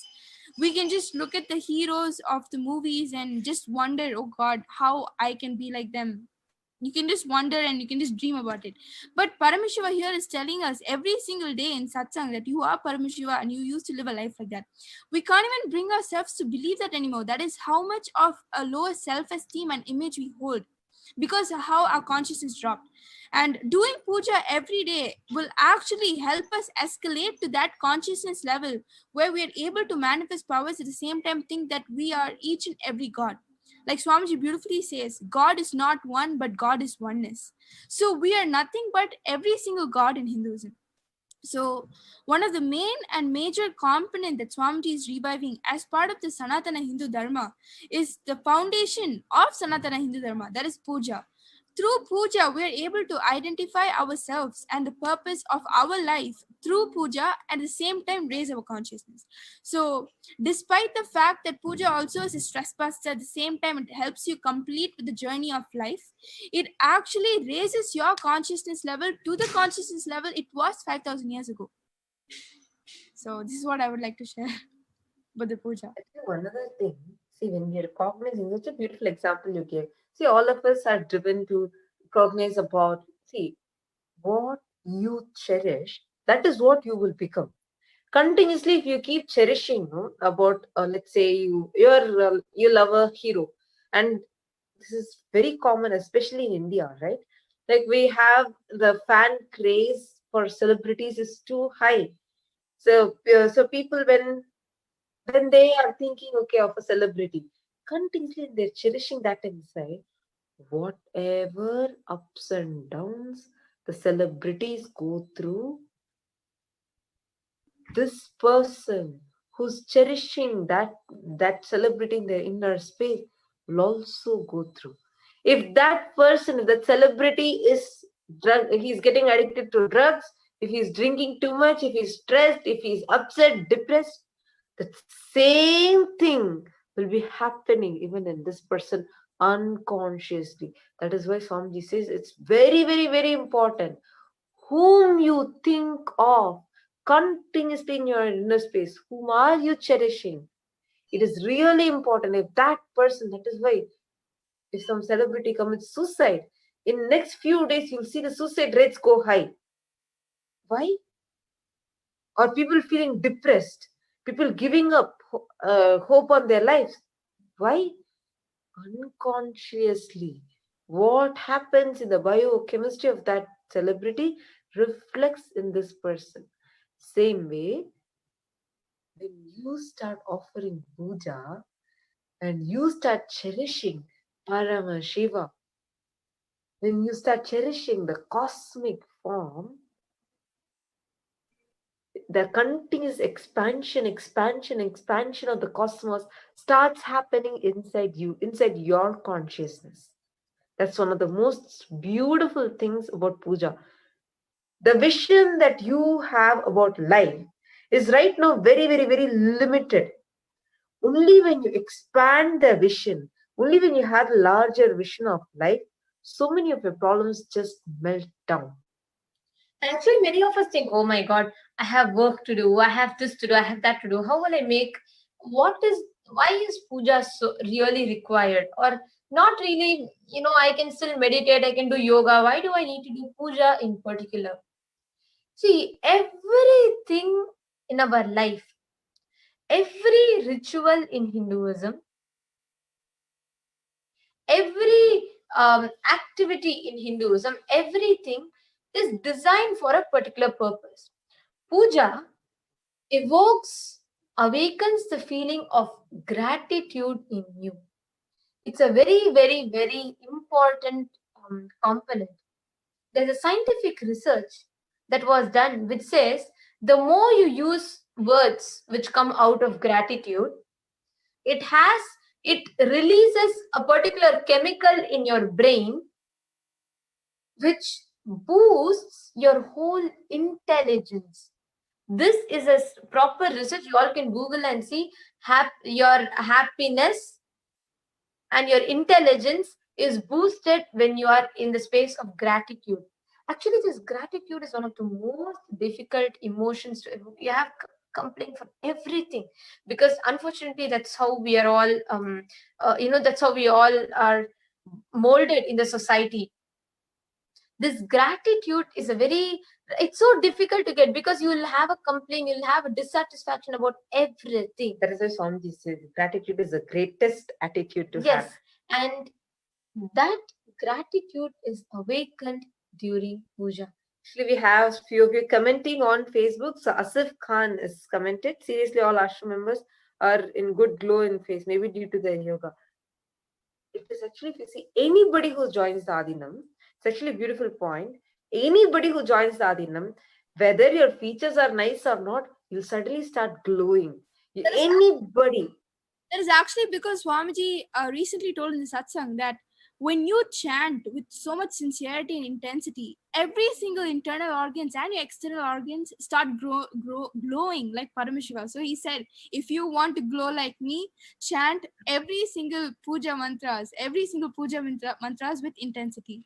So that is the reason why we are actually really glowing. Actually, I would say, like, that is one, but much more than that, what you cherish in your inner space, right? See, when you keep cherishing, actually for all of us, once you come, we all start cherishing our Guru, Swamiji. And that joy, that bliss that is happening in his system, simply starts happening in our system for no reason. Suddenly we'll feel so blissful. I actually completely agree, because there have been so many instances when I go out somewhere, right? There'll be a lot of people who just come up to me randomly and say, you're glowing. And there I am just like, I'm normal. And then they're like, you're radiating, you look like you're glowing. You look so nice. And I'm just like, okay. And then I think after like a few incidents like this, right, I started understanding there is not just me, right? Anybody I go with, any of the other Balasins I'm going with, I'm traveling anywhere, we get the same comment so often that I started thinking once, what is it that we do that they're not doing? It's not like we put extra makeup. We're going in, we don't go and do like facial for 10 hours a day. We just continue with the routine just normally. And then when people come and tell me things like this, the question that came up, right, it actually got answered with what Matatupriya just said. What you cherish within.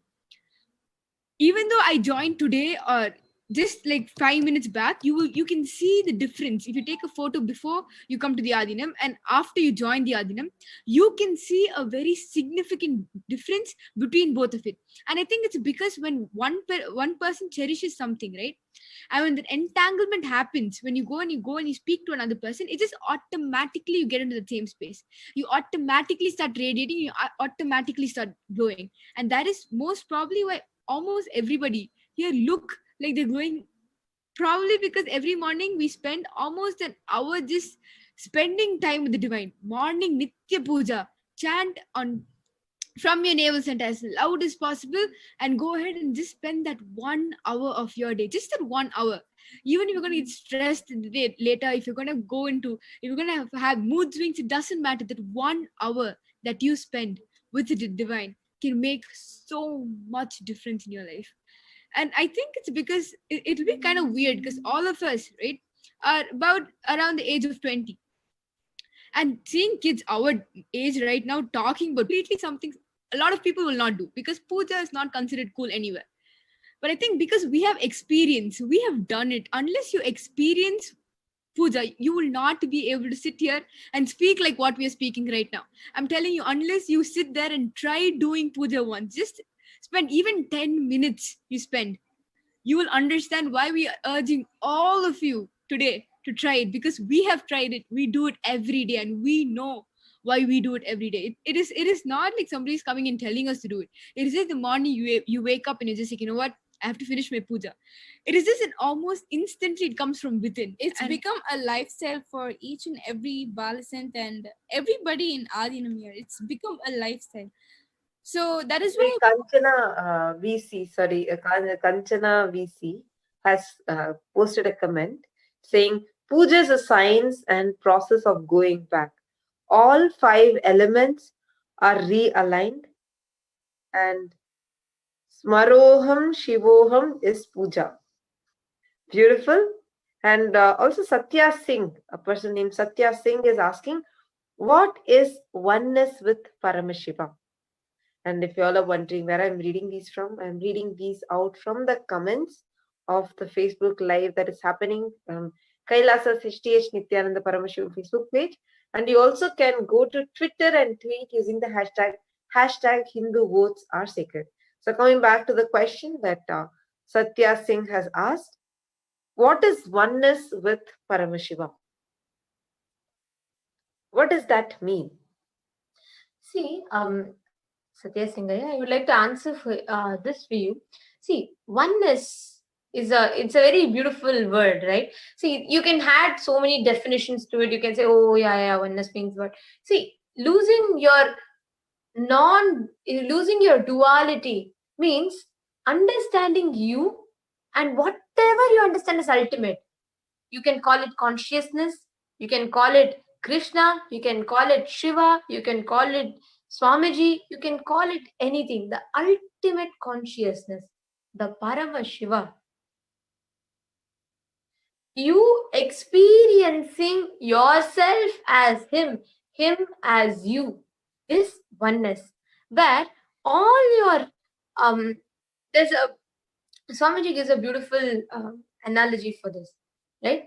Where you become like a witness for all the ups and downs happening in your life, and you remain as who you are, deep in you, grounded in that space of oneness.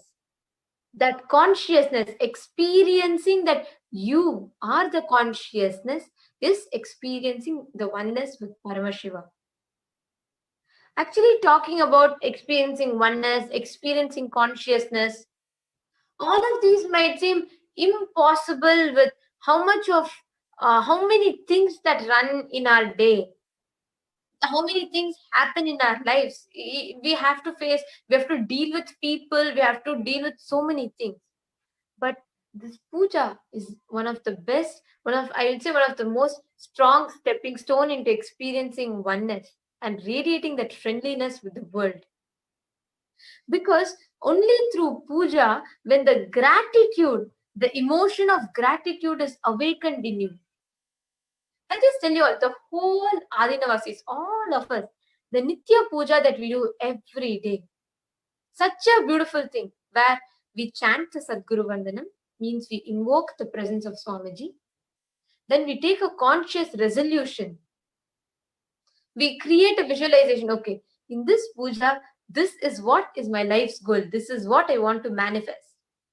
And from that, we visualize, we prepare ourselves, we prepare our inner space to receive Swamiji.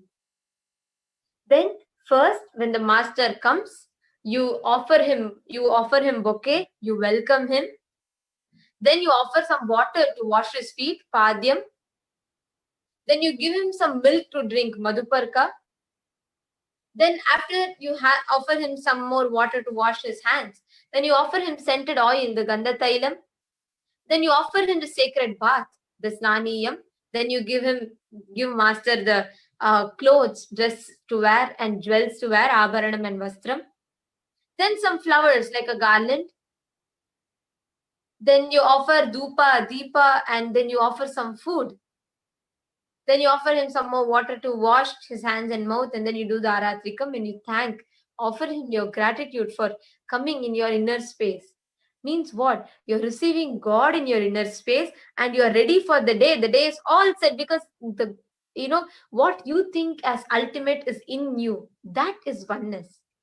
Puja is the best way to build your inner space to experience oneness. Especially talking about oneness. I remember a day where it was, I think in the year 2014. It was in the year 2013. not 14, 2013. That is the year which we joined Gurukul in, and such a blessing we had, where the avatar was physically living with us, and we will be in his breathing space. I just remember one day when Swamiji had actually, we all were sitting in our class, and so that time I was doing my 10th grade, and all, I think about like just some 20 of us were sitting in the 20 of us were sitting in the class, and suddenly Swamiji had come and he peeped into the class, and we were like, wow, like all of us were like stunned. We just were looking at Swamiji, and then Swamiji went out, and he's just sat. There is a garden in the front. Swamiji just sat and sat on one of the steps, and Swamiji called us. All of us went, and we all sat around Swamiji, and Swamiji asked, what is that each one of you want to become in your life? Each of us were telling what we want to become, etc. And then Swamiji told, anything, any subject you take, it will not be fulfilled unless oneness is added into it. And then, see, actually when I explain it, that time, how it was such an intimate space, just a few of us, just a handful of us, kids, are sitting around Swamiji, and Swamiji was explaining the science of oneness, and that in such a short time, he said, see, whether it is music or arts or mathematics, everything it can go only to the optimum of your logic, but can never be fulfilled, but can never attain the completion until and unless oneness, the science of oneness is added into it. He explained how, like, there is just a flower, there's a small flower in front of Swamiji. It is a garden, and there's a flower. Swamiji pointed out at the flower and told, this flower, the color of this flower, what this flower is made up of, today it might be in this form, tomorrow it might wither away. But throughout the whole time, it is consciousness which is filling it, which is making it up, and which is surrounding it. Everything is consciousness. I've heard this from Swamiji. Much later also I've heard it from Swamiji, even during the Ishavasya Upanishad. But that day, it was like such... Swamiji was telling a few words, but what was happening inside each one of us was phenomenal. So my understanding of oneness is not the explanation that Swamiji gave, but what happened at that time, sitting in his breathing space, what happened, where completely we all forgot ourselves. It was like only it was just Swamiji. That space is what I understand as oneness. And that space can beautifully happen when you start connecting to the Guru during puja. Actually, what I really like about oneness is that it's not restricted to one God. In fact, you have the liberty to feel that towards each and every God. Right now, you might be asking, Aya, what is oneness? Probably you're thinking out of the context that what is oneness related to Paramashiva? Actually, not that exactly. Oneness can be felt with any God. That is why we have the concept of Ishta Devata in Hinduism, because you are able to connect with any God you like and any God you love, right? Like, for example, let's take the example of Bhagavan Krishna. So many people feel so touched just listening to a story. That itself, that expression that you cannot put the word, you cannot explain, that is oneness. You're feeling that oneness with Bhagavan Krishna, right? So the feelings that you have towards each and every God, when you're listening to the stories or when you're looking at the movies, you feel this unexplainable feeling which just arises out of you when you look at them. That is actually oneness. So that is what I feel personally when I look at any gods or listen to any stories. When I immediately merge into it and I feel like, oh God, that I feel as oneness with the gods. Even when Ma Tatsupriya was sharing the story, right? All of you would have noticed it was not just mere words that you could explain this oneness. It was a feeling she was trying to get. It was a feeling she wanted everybody to feel what she felt at that time. That is why we say that, even talking about puja, we're not doing it justice. Actually, Nobody can do justice while talking or explaining about puja. It is that feeling you have when you're doing it. That is what really makes the difference. It is Actually, I really feel so happy that we are talking about it, because we are just 19, 20, 21, and that is our age. And I'm sure everyone that's watching it, if you're 19 or 20, you will just so much, you will understand with like, what?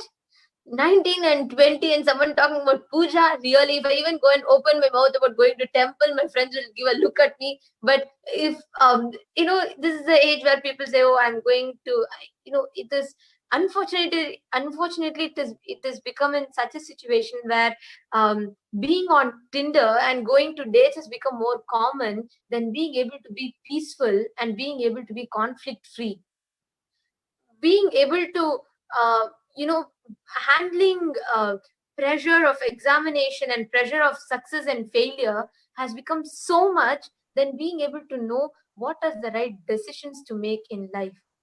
It's not. It is very unfortunate. Actually, when I see, especially the youth of today, like Vijesha was beautifully sharing, the youth of today, their major problem is indecisiveness.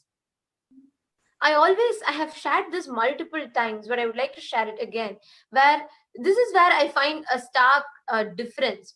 Where after I joined Gurukul, after about a year or so, I finished my 10th grade, and I just wanted to connect back to my friends and find out how they were, the friends who live who live their normal life. Yeah.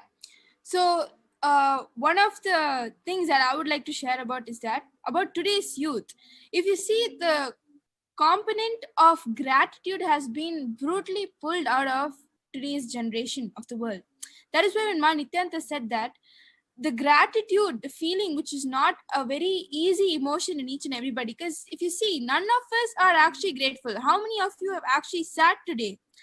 Okay, I'm going to put these questions. I'm going to extend this discussion to each and every viewers and the participants. Let us ponder over this.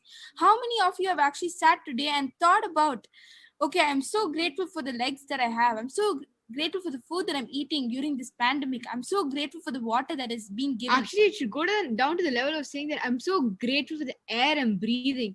Because during this pandemic, right, every moment each one of them gets is literally a gift. But this gratefulness, the concept of gratefulness has been taken out of the equation and been replaced with greed. It is not just greed for things. It is just greed for every small step in life. Is how I look at it actually. Ma Nithyananda, I'm so sorry. You were just sharing something. Would you like to continue? Yeah, sure. Thank you. I just wanted to add. See that. So when after I joined Gurukul, and it was about a year and a half or so, and I just wanted to connect back to my friends who are on the outside, right, and who are studying in the normal school. So this conversation kind of changed, gave an experiential. It just shifted my perspective of life so much. It had such a strong impact on me. I would never, ever, ever forget this conversation, because yes, people always say, at such a young age you have joined Gurukul, what a life you're having, and I never understood its value until I had this kind of a conversation with my friend, where I spoke to her, and I connected to her after a long time. So I was just catching up with her, and I was like, okay, this is how my life is. And I have started manifesting powers now, and I know so much. Like, I was so happy with what all Swamiji has taught. So there's so much we learn in Gurukul in terms of academics and in terms of understanding Hinduism, the sciences of Hinduism, and even the modern day technologies. So there's a lot to it, right? So I was just sharing with her, and I was like, okay, I just finished my board exams and all that, and this is how I am. And I asked her, how are you? And I thought she would also have something nice to share with me. And she was sharing. She was like, yeah, I finished my board exams as well and all that. But just few months back, I had a breakup with my boyfriend, and I was in depression. And it was it just shook me, not because of, I know people go through depression, all that, but hearing it from a person that I know, I just realized how unfortunate, and how unfortunately we are not taught any of these sciences. Then she continued to tell. She was like, "Oh, this is okay." We were just, when we finished 10th grade, or when I finished my 10th grade, I was maybe 15 or 16. Just at the age of 15, 16, 14, 15, 16, kids talking, kids who do not even know what life is, she was not even clear of what she is going to become in her future, but she had already decided to start experimenting with relationships, start experimenting with others. I was shocked. I understood. Swamiji tells that when you're not even clear of yourself, and you go and try to fulfill yourself from outside, it will lead to such a vacuum and depression. And when I heard my own friends that I saw were going through that, I was just shocked. I felt, oh my God, Swamiji has just saved us by even making us aware of this and completely making fear, greed, depression, inability to handle ourselves redundant. One of the main root reasons of it is the lifestyle that we live, where we are not told instructions. We are not told, okay, go do puja now, go do rituals now. No, we are given the context, we are given the intelligence, and we are given the choice to choose. The freedom to choose is ours, but we are given the intelligence. We are educated what it will and what is the impact of it, what are the benefits of it, and we are given the freedom to choose. That is the best part. Whether it is the dresses that we wear, whether it is a lifestyle that we live, whether it is how we talk, what we do in our day, nothing is a rule. But all of it, beautifully we are given the context, and then we are given the freedom. Now you know what is best for you, and now you know what are the impacts of it. You make a choice, and naturally we feel empowered because the decision is in our hands, and each of these decisions comes with extraordinary intelligence and a strong context and reason behind it. Actually, you see, even to have this context and reason, it is only the people. See, like right now, as you are sharing, like, well, outside it's like a law, such a liberation, because after 7 years now, you have never experienced something like conditioning, like you have to do this, don't do this, no do's and don'ts. But having the context, having the inspiration, and that too from an avatar, you can be very sure. See, and the references that Swamiji gives, it's not that only Swamiji tells that. He also quotes it from the scriptures, shows the scientific proofs, everything. When you are living with Swamiji, when you will not expect all these references, because you know what Swamiji says is truth, reality. So what Swamiji says, he always backs it up with Shastra Pramana, the scriptural references, the Apta Pramana, which is from the life of other enlightened beings, Atma Pramana from Swamiji's own life, and Pratyaksha Pramana from scientific studies, at least to the level that modern day science is caught up with. So from all these four together, Swamiji tells every instruction with not as an order, but as an inspiration. It is not even like an instruction, it's like an inspiration that we have. And that drives us to do what we want to do. Actually, now, as all of us are discussing, each of you are watching right now. See, there are many of you who are Swamiji's disciples, means you might be practicing puja continuously. You might have seen some amazing, phenomenal changes in your life. Or you might be someone who is a devotee. He has seen Swamiji's videos and maybe started practicing. Or you might be someone totally new who's just stumbled upon this video. You might be belonging to any of these categories. From your understanding till now, you are listening. What do you feel about this?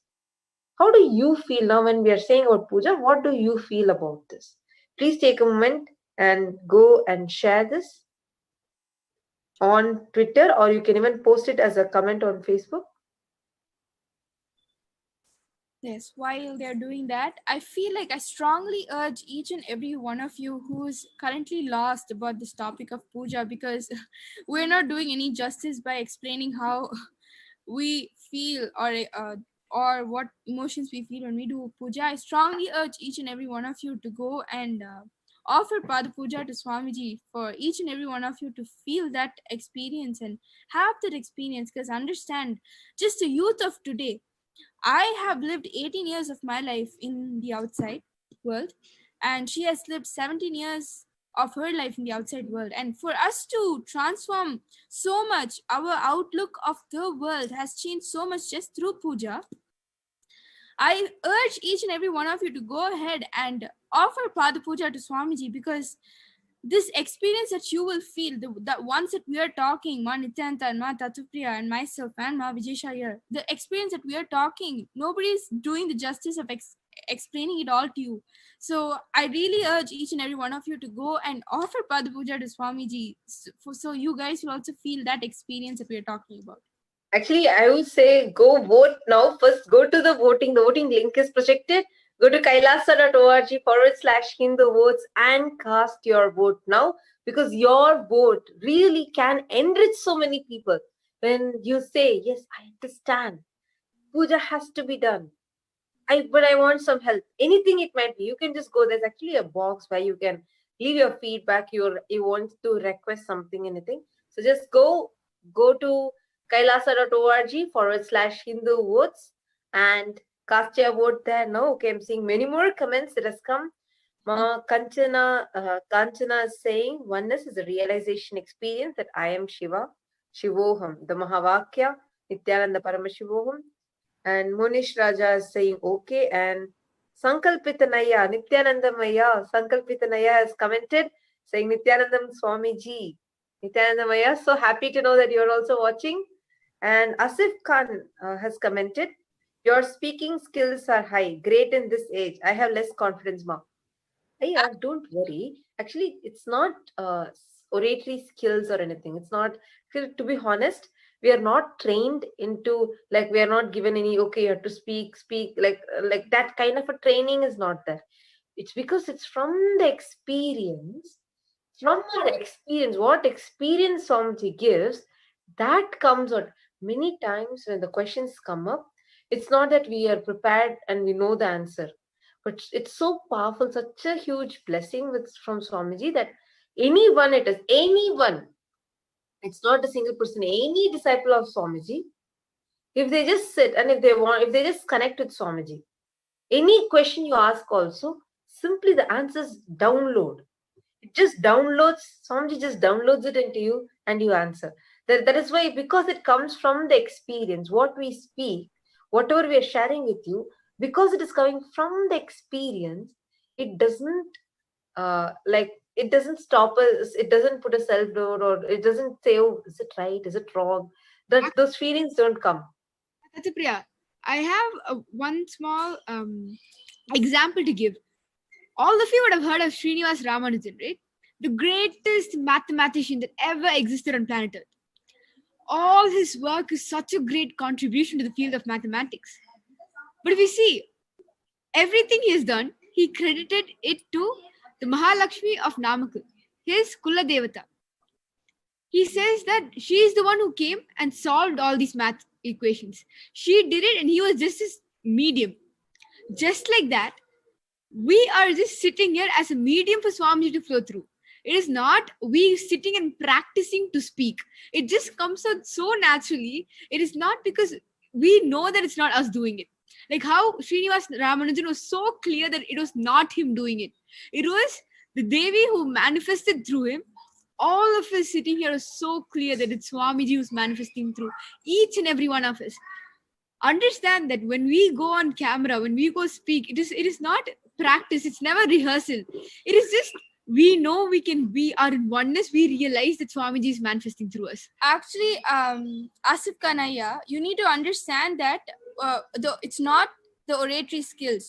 Each and every one of you are capable of imbibing that knowledge just through downloading, right? So puja is also a great way of downloading any knowledge you want, because when you connect with the divine, you're actually becoming a pure medium for the divine to manifest through you.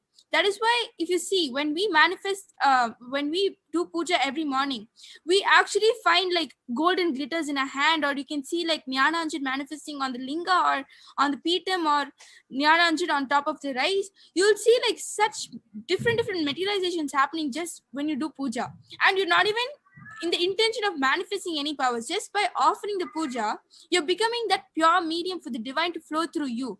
That way you are actually downloading what all knowledge the divine wants to download through you. So when you start this, when puja becomes your lifestyle, you see the transformation which you'll be here.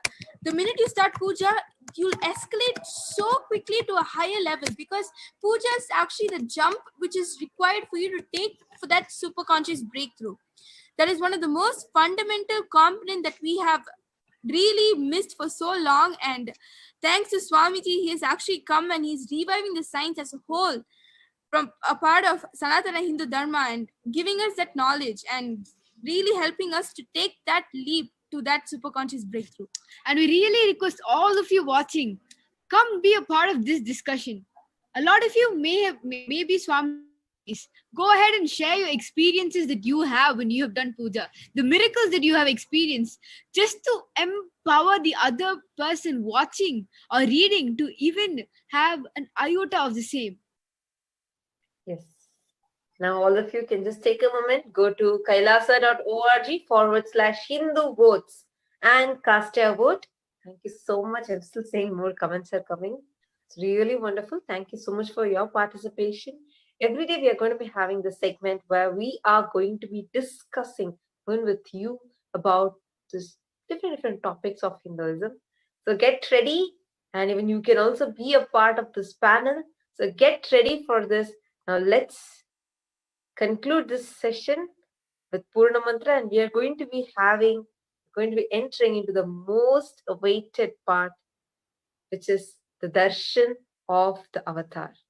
And we're going to also be having the Potsam today, so I'm really excited. So we're going to be concluding this with Purna Mantra, and we are going to be entering into the next segment.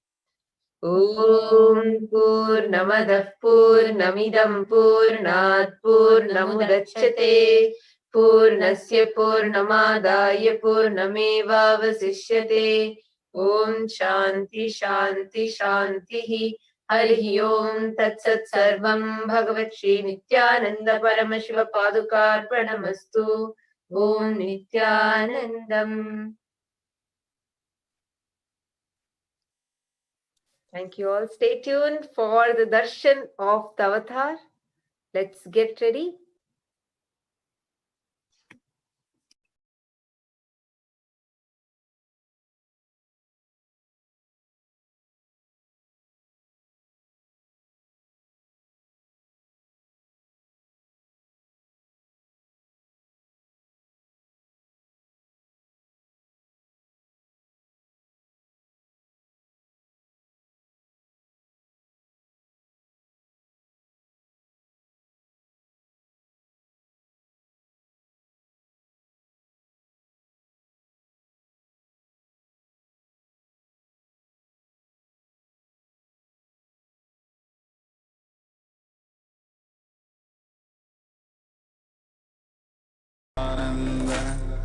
Paramashivoham. Om Nithyananda Paramashivoham. Om Nithyananda Paramashivoham. Om Nithyananda Paramashivoham.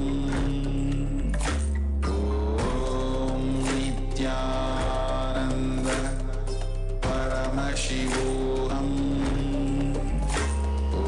Om Nithyananda Paramashivoham.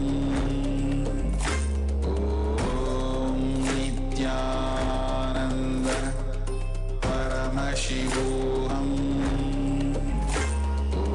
Om Nithyananda Paramashivoham.